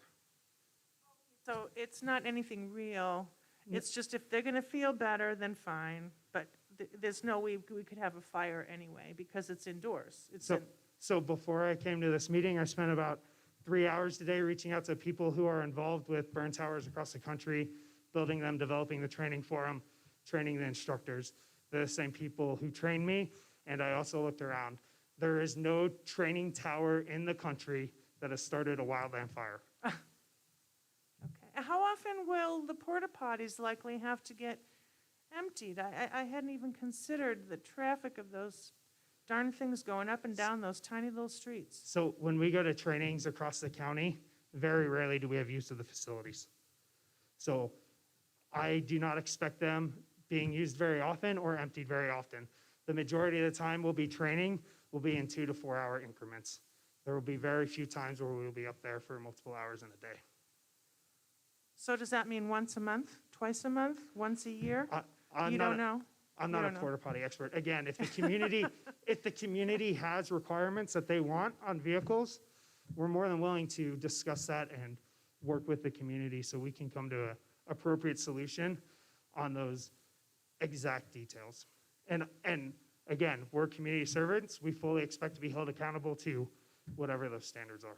Well, I wasn't thinking of that. I was just wondering, gosh, you know, if we can really cut back on traffic by having a real bathroom in there, maybe that's something we should look at. I wasn't thinking about asking you to keep the porta potties full and not empty them when they need to be emptied or something.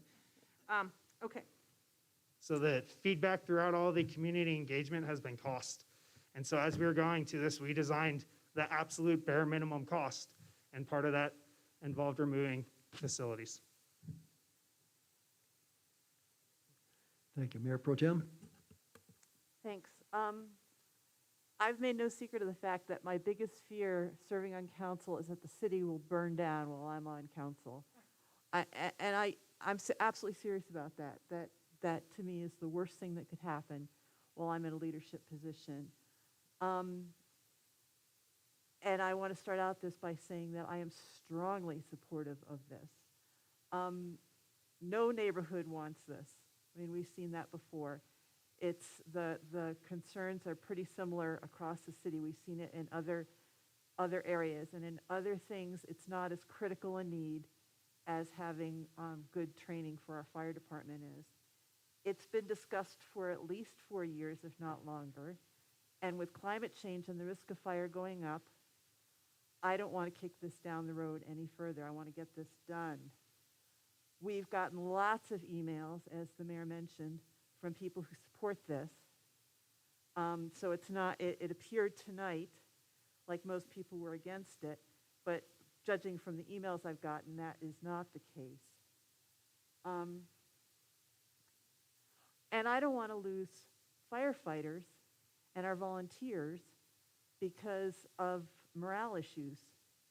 And I know that the fire department took a tremendous morale hit the last time this was voted down. And I appreciated the comment made because it was the funding that was voted down for a much, much larger facility and things that were not directly related to training.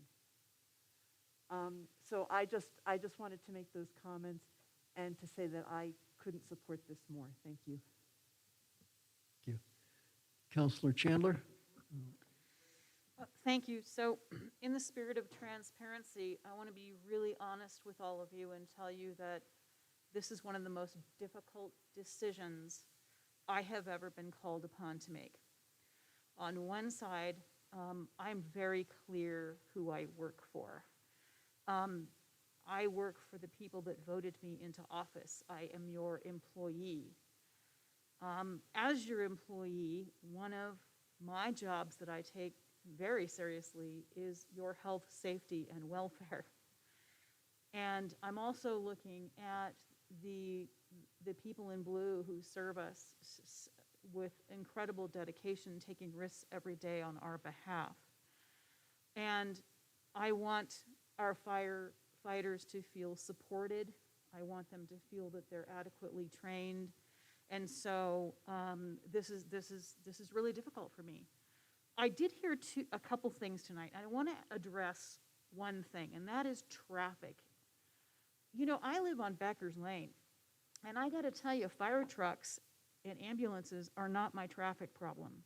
And if you think about the traffic problems in our town, the number one thing that floats to the top of the list isn't a fire truck. So when I hear traffic problems, I think, you know what? I think as a council member, I haven't done a good enough job setting policy regarding the traffic and parking that's caused by the biggest entities that cause our traffic and parking problems, that make it more difficult for our firefighters to get through town and respond to a fire. So I think when I hear traffic, I think, I've got more work to do. I do want to see a show of hands of those of you who would be willing and feel more comfortable if we had a standard operating procedure in place specifically outlining and addressing these specific issues. For example, the training facility will not invite other towns to train. We could have some community input on a standard operating procedure. Only 2 vehicles will go up, or 3 will only train so many times a month. I want to just see a show of hands in if we could move toward approving this. Would that make any of you feel more comfortable about having it? Is anybody would raise your hand in support of that? Because the major thing I'm hearing is we 100%, 110% support the firefighters, but we don't want this in our backyard. And so because there isn't another place, a facility for us to put it at this point, what we're really saying is we support you, but no. And so again, yes.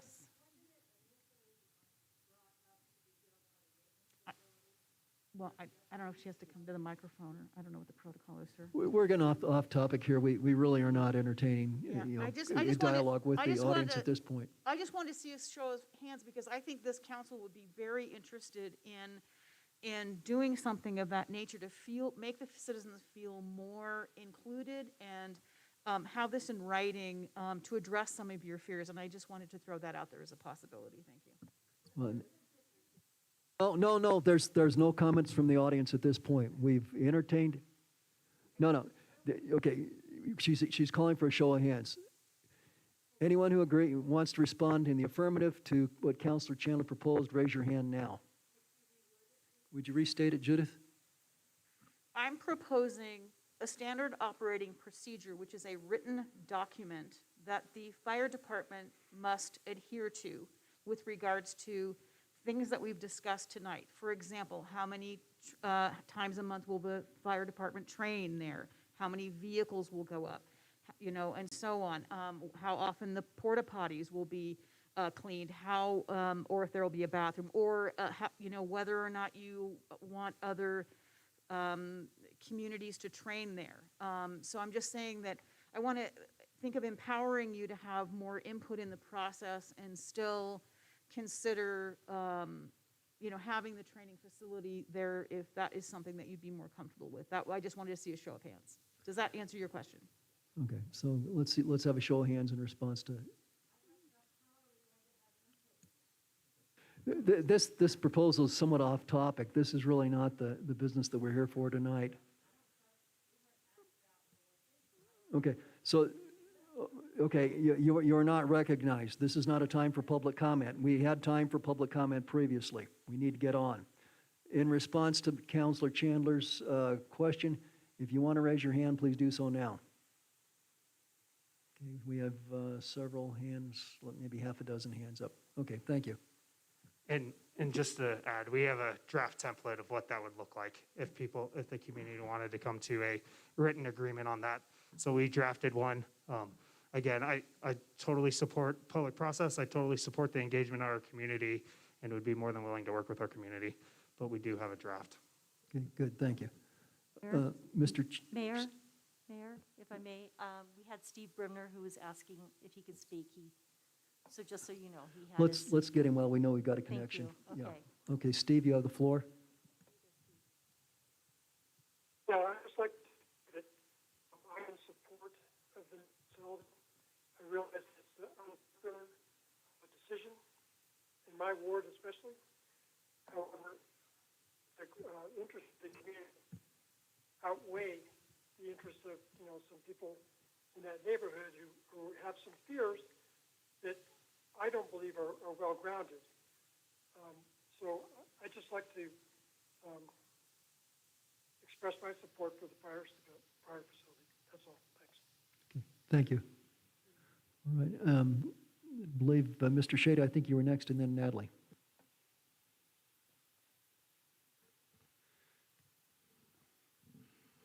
Councilwoman Judith Chandler, I agree with you.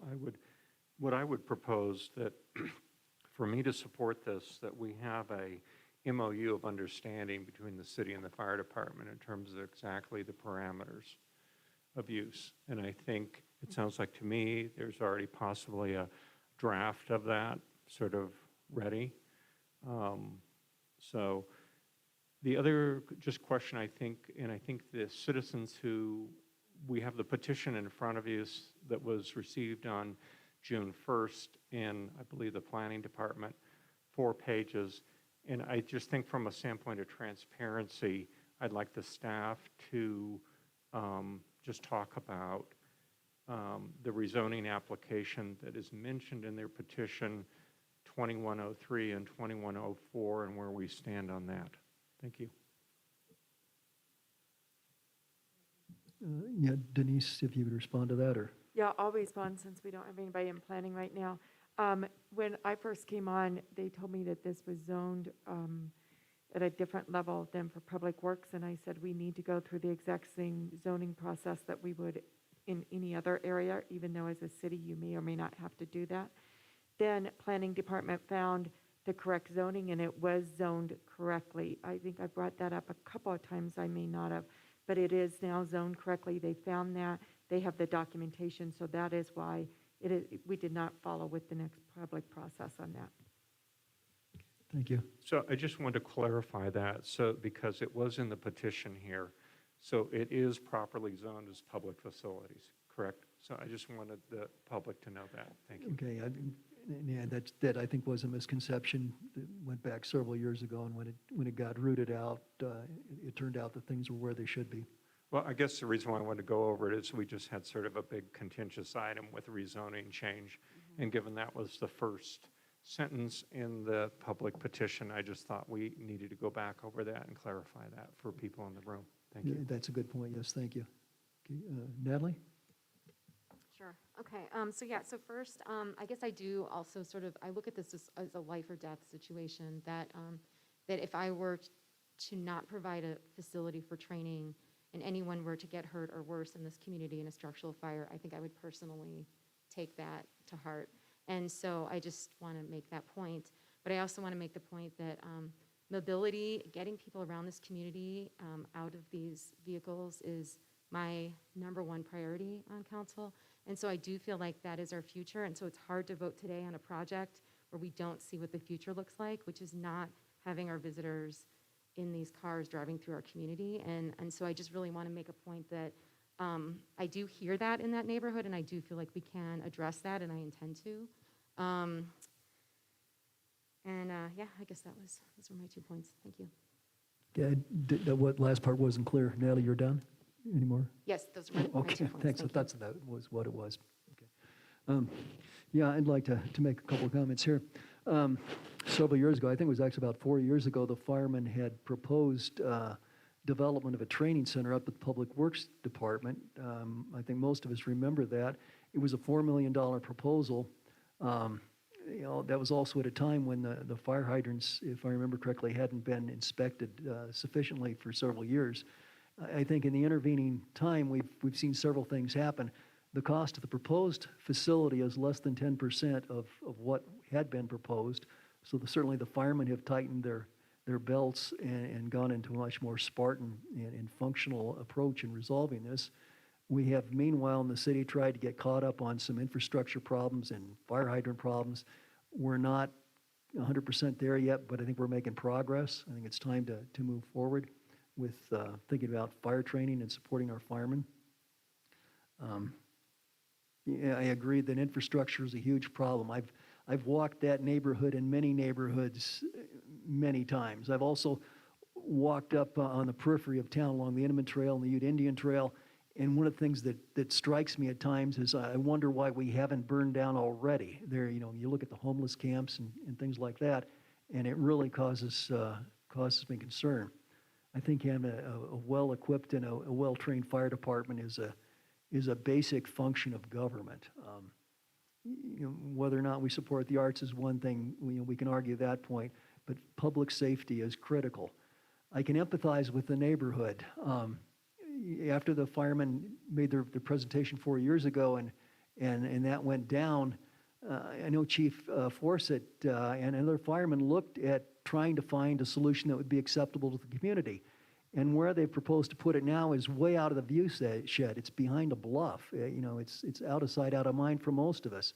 I know for those of you in your neighborhood that yes, you do feel compromised. I would certainly hope that we can do some things in terms of infrastructure to make up for any damage or extra wear and tear. But we come down to the question that, yes, everybody supports the fire department. It's just like everybody wants to go to heaven. Nobody wants it in their neighborhood, just like nobody wants to die. I think we're at a point where we really have to make up our mind. And really, what are the consequences if we do defer developing a fire training facility? I think it's going to hurt the morale of the fire department. They're volunteers for the most part. I think we're basically asking our firemen to find something else to do with their spare time. And so I'm going to be in support of that fire training facility. I do think our neighborhoods are important, and I empathize with the people who are there.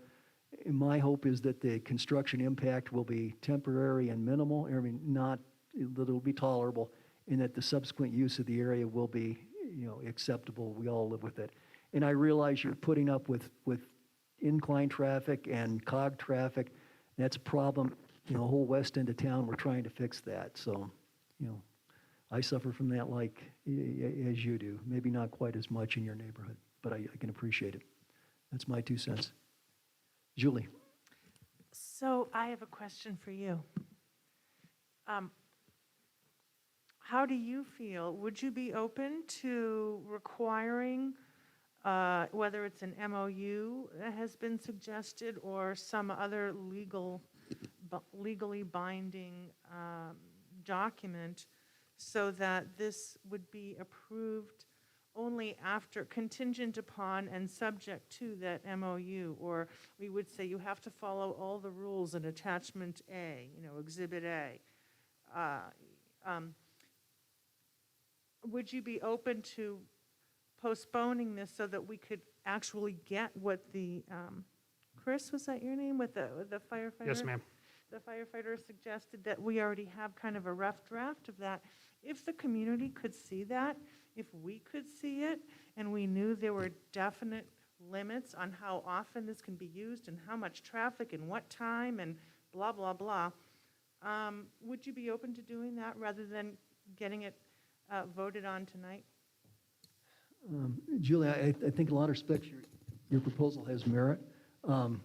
I think I would prefer on voting on it tonight. I think the memorandum could come later. Well, In then principle, I think it's a good idea, but, you know. Then I have another question for you then. Oh, go ahead, sure. Okay, shoot. so if we can't do that, would you be open to including certain additional conditions in tonight's vote? So, for example, I might be- vote yes, but you can only do da-da-da-da-da-da, whatever the things that might be in Chris's outline, or just certain things that have come up in discussion tonight. Would you be open to adding certain conditions for the protection of the neighborhood? That generally seems reasonable. But also, let me state that I think the firemen have given thought to that. I really, my feeling is probably the firemen are not that far away from what the community wants. But I get your point, and so I guess in principle, it's a yes, but it's qualified. You know, I'm really not inclined to want to sign a blank, or, a blank piece of paper and then have it filled in. But in general, I could see where an agreement with the neighborhood, so they have some degree of redress, would be a safeguard. In principle, I kind of like that. Okay, so like if we said, you can't be operating at midnight, I can't imagine they'd want to, but hours of operation, frequency of use, no one else can use it for any other purpose, no more than X number of firefighters up there at one time, no more than 4 vehicles for the firefighters out there, that kind of thing. You'd be open to those kind of conditions to look at for tonight? I think I would be. I'd like to hear what Mayor Pro Tem has to say, too. I would recommend that we approve the contract tonight and direct the fire department to come back with a proposal on either an SOP. I'm a little hesitant to do a legal document, an SOP, and Jeff could speak to that, because I think conditions change over time. But I think that asking the fire department to come back to us with their proposal that has been vetted with the community would be appropriate. But I want to get the contract signed tonight. Can I just make one comment on the whole MOU legal agreement concept? And the fire department's a department of the city. I mean, this is so it's real. You don't contract with yourself, but and the property is city property, which city council ultimately controls. And so you certainly have the authority to put conditions on it whenever you want at any time. It's not like a land use hearing right now where you got the only chance to do it, but it's up to you if you want to proceed. My only point was going to be is that this is for approval of the contract, although there's a lot bigger issues involved. And it seems like it might be better to work out the details of how city council wants to see this operated with some more feedback than just trying to make them up tonight on the fly. That's just my comment. Thanks. Okay, thank you. Judith? Well, the attorney said exactly what I was going to say. No, actually, I am very much in support of Mayor Pro Tem's proposal that we vote tonight. I think the residents deserve it, and I think our firefighters deserve to have us vote tonight. And I have every confidence that we can come together and put together an agreement that's satisfactory to both the residents and our fire department. Thank you. Oh, I'm sorry. No, go ahead. Well, I ask- think I maybe just- Mayor Pro Tem wanted to make a motion, but Julie, we'll stop sometime for discussion. Mayor Pro Tem? Go ahead and make a motion. Yeah, I move that we approve construction contract between the City of Manitou Springs and J. Reed Constructors Incorporated, and direct the fire department to come back at a later date with a proposed SOP that we can approve that has been vetted with the community. We have a motion. Do we have a second? We have a second by Mr. Shada. Further discussion, and Julie, you had a comment? No, I'll pass. Thank you. Any further discussion?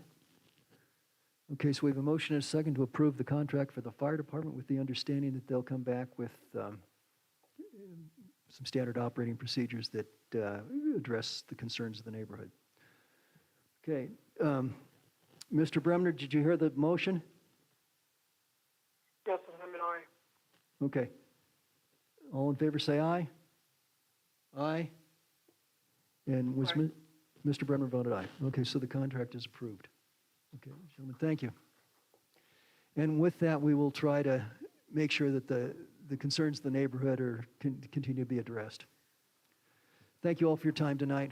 Let's take a 15-minute break.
Okay, let's go ahead and get started.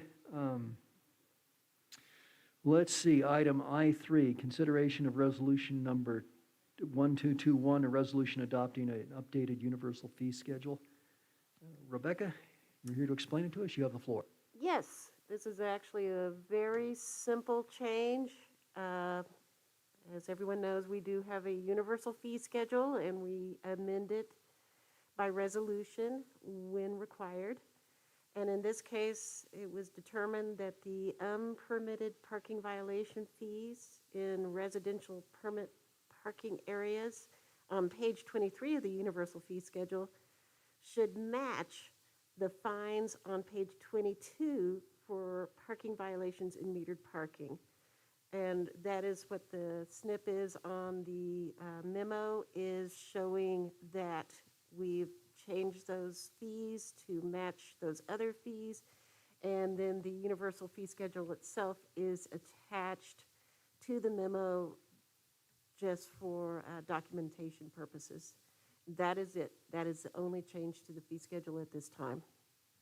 Great, thank you. Council, any questions, comments for Becca? I think this is pretty straightforward. It's not controversial. Be happy to entertain a motion. Mayor Pro Tem? Sure. I move to approve resolution number 1221, adopting an updated universal fee schedule. Second. It's seconded by Councilor Chandler. Any further discussion? No? All in favor say aye. Aye. Motion passes 6-0. And I should mention that Councilor Bremner exited the meeting after the end of the fire tower discussion. It's 2 hours later where he is, so. Great. Becca, thank you very much. Thank you. Okay. The next item is Pikes Peak Rural Transportation Authority voting system discussion and recommendation. And since I'm the city's liaison to PPACG and PPRTA, I can provide a little update on that. You'll probably remember a month or so ago, we had Rick Sonnenberg from PPRTA here to explain how they do some funding and whatnot. The situation is that Calhan would like to join PPRTA, and that affects our voting. You may remember that discussion. We have received two proposals, two approaches for voting I'd ask you to consider. There is a PPA, both organizations will be meeting tomorrow. It's not urgent that we get this done tonight because Calhan has a long ways to go before they join, but if we could provide some general direction in the near future, that would be good. The first approach would be a population-based voting system pursuant to which voting power will be in some sort of proportion to population, with the county's population being the county's entire population and the municipality's population being their population. And in Manitou's case, we would be about 0.7% of a vote, if you can imagine that. The other approach would be a fixed voting system where Colorado Springs and El Paso County would each have 3 votes, which is what they have now, and the smaller municipalities have 3 votes in total, which is the case that we have, except that there are only 3 municipalities and hence 3 votes. As new small municipalities like Calhan join, the total votes of the small municipalities would remain at 3 but get divided by the number of municipalities. So if Calhan joins, Manitou would then have 3/4 of a vote, as would Rama and Green Mountain Falls. And then if another municipality joins, which seems likely, it looks like Monument would join in a year or two, we would then have 0.6 votes. It seems a little cumbersome, but when we've considered certain other voting approaches, and those are, they're even more cumbersome. So I wanted to put that out to you. Generally, I think PPRTA has treated Manitou pretty fairly. Most of the money comes from El Paso County and Colorado Springs, and that's where most of the money goes back. But we do, I think we come out ahead. So I guess I would open that to questions or discussion. Mayor Pro Tem? Are you looking for an actual vote or just guidance on what you can take back to the PPRTA and which way we're leaning at this point? Well, the simplest thing I think would be a vote, but if council's not comfortable, I think just I could take this back and tell them this is the way we're trending. It's not terribly urgent. If we want to think about it a little bit, we can do that. I would mention that the attorney for Rama and for Green Mountain Falls is on board with this, I think, because that's Mr. Parker. I want to, full disclosure, is I'm the attorney for Manitou Springs, I'm the attorney for Green Mountain Falls, I'm the attorney for Rama, and I'm the attorney for Callahan. And so that can pose a conflict if we're getting into adverse positions. And so I'm happy to advise the city, but I think ultimately Callahan is just waiting to hear back from the current municipalities what their position is, and PPRTA, frankly. And Rama and Green Mountain Falls is discussing the same issue tonight amongst the board. So I don't think it's really a legal issue. It's more just how you want to proceed. And if you want me to start advocating and arguing for Manitou Springs, we'd probably have to get conflict counsel. Okay, I understand. So, Mayor Pro Tem? Yeah, I just wanted to say, I think of the two options, it's kind of a no-brainer that we go with the second option. I'd agree on that. Julie? I didn't know it was necessarily a no-brainer, so I was going to ask the question. Where do we stand compared to the 0.7%?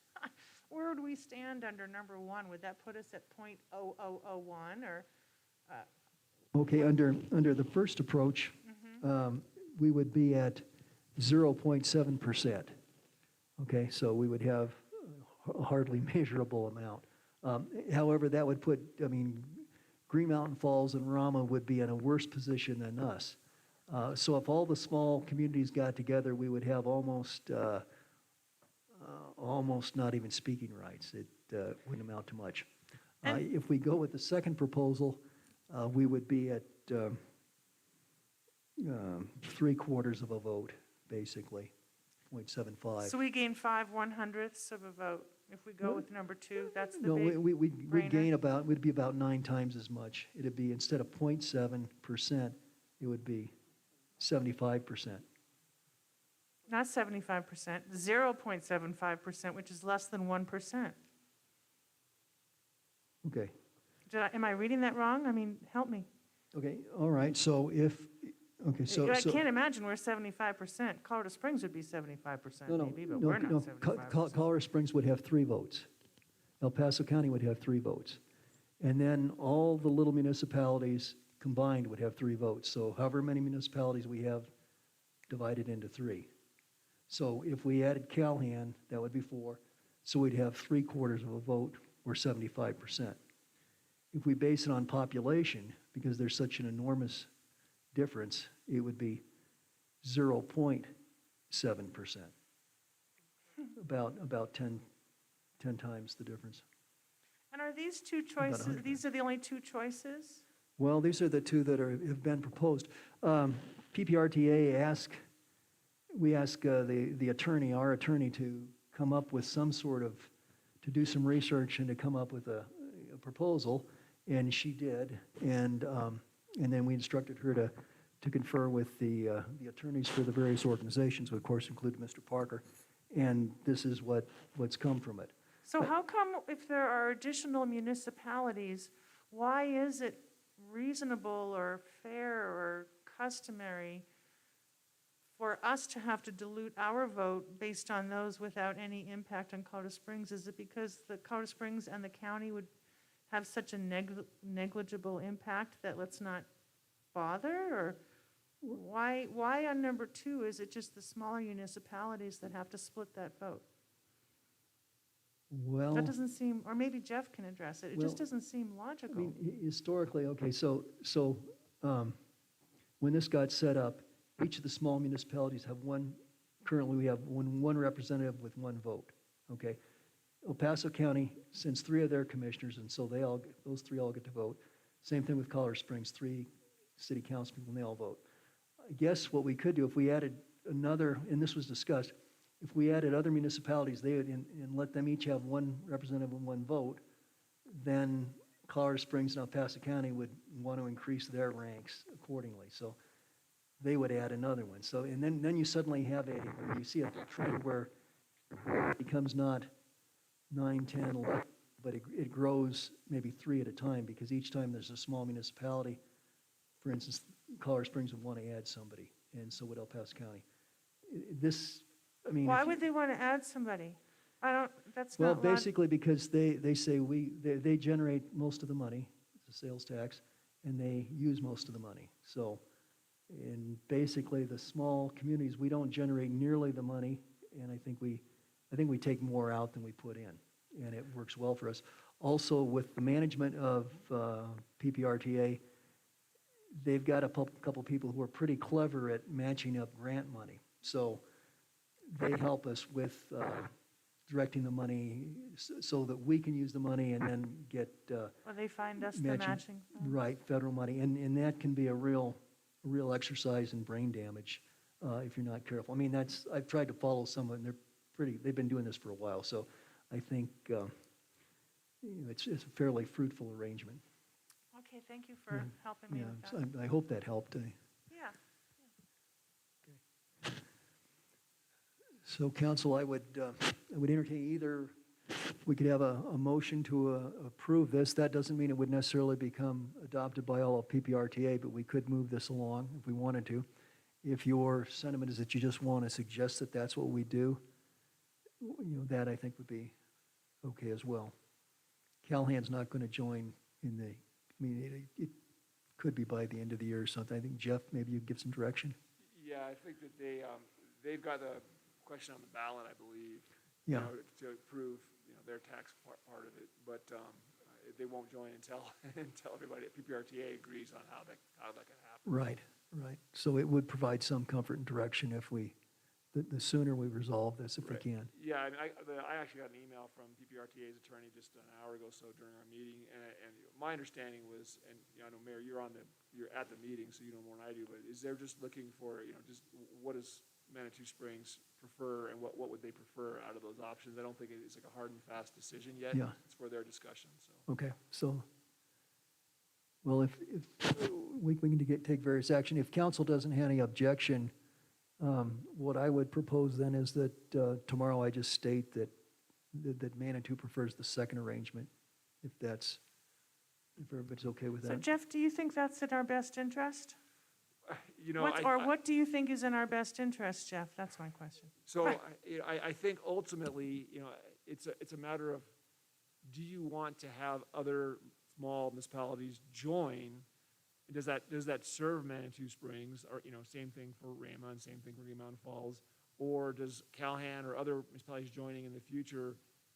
Does the dilution of your vote perhaps with that option, is that not a good thing for Manitou Springs? And I frankly don't know what the benefit is. I mean, I think maybe having more small municipalities that are as a group could actually serve all the municipalities well. But you would lose some voting power, and I guess I'd want to know as a city, I'd be asking myself, how often are we actually going to be voting against Green Mountain Falls, or if Monument joins, are we going to have different interests that we're going to be actually diluting our votes, or is it going to just bring in more money, more aid, more grants, and you all could align your interests and it would actually serve you better? So that's what I think would be the factors to look at. Right. And I'll mention too that in the last year, or actually probably the last 6 months, the revenues that PPRTA has collected have been enormous. I mean, we look at our sales tax and we're pretty happy with that. I think the trend PPRTA is having, and don't quote me on this, but I think we're something like $20 million ahead. So that's a pretty lush kitty. And Rama, when they do a project, they ask for like $3,200 or something. I mean, it's almost, I try not to laugh, but I'm thinking, God, they don't have a whole lot of problems, I guess. And Green Mountain Falls asked, and it seems like the amount of money that's given is generally, seems like a fairly equitable arrangement. Manitou's done pretty well off of them. I remember Dan Stewart telling me, and he had kind of championed this PPRTA thing, and he said, I think it was Bruno, must have been Public Works Director then, he said, look, he says, I've got 3 times the budget for streets that I used to have, thanks to PPRTA. So I think it's important. I certainly don't begrudge it to the other small towns because they have problems that are very similar to us. It's just my thought. Yeah, Julie? So Jeff, picking up from the comment you just made, do I understand you to say that on one hand, the benefit of having additional small municipalities is that there may be some intermunicipality kind of win-win situations, but on the other hand, when they join PPRG, we know they're going to have less income to contribute than they're going to want to take out, like us. And so aren't we, in fact, doesn't it dilute we have this, basically the same amount of money with more people to have to share it with? I mean, because they're not going to be able to be like Colorado Springs or the county where they're contributing a whole lot, but they're going to take more. So isn't it against our interest to add more? That's a good point, but I actually don't know if that's accurate or not. I don't know how much money comes in from different entities and how much they take out. I just don't know. Maybe the mayor, being on the board, has a better idea. Yeah, well, I'm kind of flying in the dark on this a little bit, but I would guess that Callahan doesn't collect a whole lot in sales tax. And they probably are going to be asking for more than what they contribute. Now, on the other hand, they've got, with eastern El Paso County, there's a lot of people who don't live in Callahan but drive through it. So they can make the argument that they should have a share that would maybe otherwise go to the county or something like that. Frankly, there's been enough money to kind of keep everybody busy. And I realize that's not a completely. No, but I mean, what I heard Jeff say is the more small municipalities that join, that probably, unless they're incredibly flush with money, they're going to dilute the amount of money available to Manitou. I mean, you might think it's a groovy thing because people can drive on the road and you're happy that you're driving on a pretty road, but that's not my point. I'm just, I just want to see if I understand that right. I mean, duh. If we have pretty much the same set of money, maybe a little bit more from these little towns, but we have to share it now with additional towns, we're necessarily going to get less. So I think that's a great point. That's not what I'd said, and I'm not saying it's not accurate, but that's not what I was talking about more about the dilution of your voting power. Oh. So, if we go with the 3, 3, and 3 votes, you will have less voting power as municipalities join. Now, maybe Denise has more information, but PPRTA may qualify for more grants because we have more municipalities as part of it. Although I'm not sure how that works and how that works with the funding. I think you make a great point. I just don't know the answer to your question. Not 100%. I mean, I see those trends, and what Jeff said about having multiple municipalities, PPRTA seems to be able to bundle things to get federal money, and so you go and you say you're serving 5 communities instead of 4 or 6, and so that sweetens the deal, and they seem to be able to break loose money from CDOT and from the federal government. That helps. Mayor Pro Tem? No, I just wanted to say that we've already voted to invite Callahan to join, so that ship has sailed already. And secondly, the benefit of PPRTA is that it's a regional approach, and the board currently works very collaboratively because we benefit when, I-25 gets improved, Manitou benefits. So I think that the true value of PPRTA is the regional approach to it, to transportation. They recognize that, so. It's a good point. Judith, did I hear you make a comment, or did you? Okay. Okay. So if there's no objection, I'll indicate that number 2 would be our flavor for, I'll just tell PPRTA that we'd be okay with that kind of voting strategy, weighted voting strategy. We're okay? Yeah, Denise, please do. I just want to bring, I think Callahan, Monument, and Fountain are the only 3 left to bring in from the region. I think Monument is going to be looking at it next year. I'm not sure Fountain is going to move there. Monument will bring in more money probably than what they get back. So it's a give and take, and it is that regional aspect as you move forward. So there's only 3 towns left to bring in into the regional aspect, which is like or the COG up in Denver. They do a regional, which gives them more state funding opportunities and more power as they go and represent this region from the COG perspective. Thanks, that's good, those are good points. Okay, if there's no further discussion of this, I think we can move on to the next item.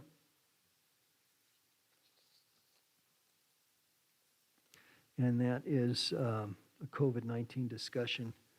And Natalie, my understanding is that I think you want to do a more major presentation in a couple of weeks, but I thought this would be a good opportunity to let you discuss it if you want. Sure. And Elizabeth, do you want to, you're here, you're good? Okay. Yeah, so just really, it was just an update just to let you all know that we have met. We do have another meeting in place. But ultimately, in terms of moving forward and really being able to examine the data, recognizing that it felt a little too soon for us to bring anything forward today. And so that idea of waiting 2 weeks after Labor Day weekend and some of those other factors, we think we'll have a better grasp for whatever that means in a COVID world. Okay, great, thank you. And I think just as for the coming weeks, we'll probably just keep COVID on the agenda so that we can discuss it as necessary. It's obviously, it's a pretty dynamic situation. And if we don't have a whole lot to discuss, we don't have to belabor it. Just be a safeguard. And Councilor Chandler? I just wanted to say that, voting for the mask mandate was a difficult decision, but I'm really glad we obviously landed on the right side of it, given the incidence of COVID cases in our community and at the school. So I just think that what we're doing now, our due diligence, is paying off. That's all I wanted to add. Great, thank you. Good point. Okay, receive or act on council correspondence.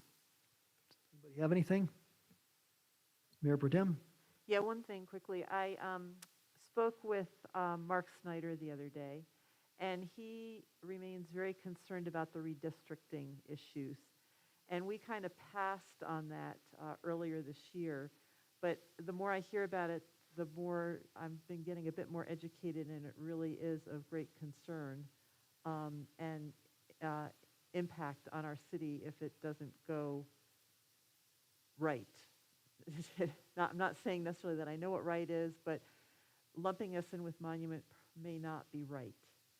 So I think that we need to, I don't know, a couple of council members need to work on it. I don't even know what the dates are, what the deadlines are, but I'm getting more and more concerned about what our future might look like. That's a good point. I think your recommendation of maybe having a committee of 2 council people would be a good one. I would ask for volunteers. No, I know we're all pretty saturated, though. What's the request? Well, the request is to form a subcommittee of 2 city council people to look at the redistricting question for the State House. If you can be more specific than looking at it, I mean, looking at it is, Okay. I've already looked at it myself. I don't need to do any more looking personally.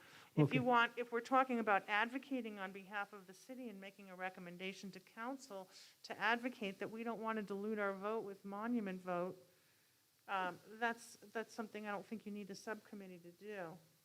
Maybe a work session, but I don't know about looking at it. I don't need any more looking.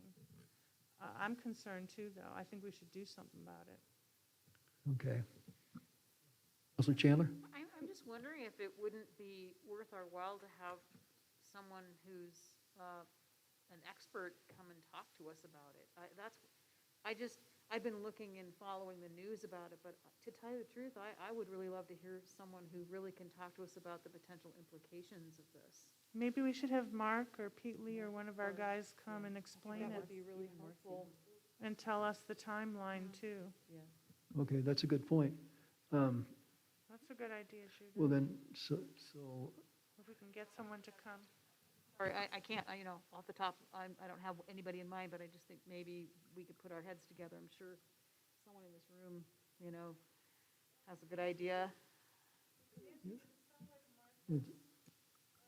think, yeah, oh, yeah. big time. Okay. All right, if council's okay with it, we'll invite Mark Snyder to Yeah, come in we'll and bring us subpoena up to him. speed on this. To come down That, here. that sound okay? Yeah. Okay, so let's go, and if he decides he wants to bring in a friend or two, maybe that would be okay? Okay, we'll try and get that done quickly, or I mean, in the near future. All right, thank you. Nancy, did you have anything else? Okay. Anybody else for council correspondence? Natalie? I was just wondering about getting the fire hydrant report update. That's coming? And then the other one was the moratorium on the memorial plaques. I know it was proposed that we have a conversation about that. Is that something that we'd be moving forward on? Sorry, on memorial plaques. I sent out an email this morning saying that we have two things happening that really doesn't have a process at this point. And so I'm asking for direction from council. One is, as you know, the bridge, or as you may or may not know, the bridge, Becker's Bridge, is going to be dedicated and named after Marcy Morrison.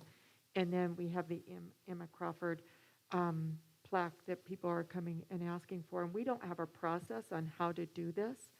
And so the Emma Crawford will be in a park, so they do have a process, anything in a park. But otherwise, dedicating a city building or asset, we have no process. And so I'm asking, do you guys want to put a moratorium on until we get a process, or do you want us just to get going? I just sent that email. Do you want it on an agenda? How do you want us to proceed? I'm just concerned because somebody could bring something and all of a sudden it's dedicated or it's done and we don't have a process of how to manage that.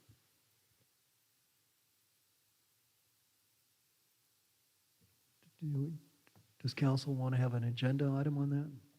Discuss it? Sure, a moratorium for now is fine with me since it Okay. doesn't sound urgent. Okay. All righty. Anything else for council correspondence? Okay. If not,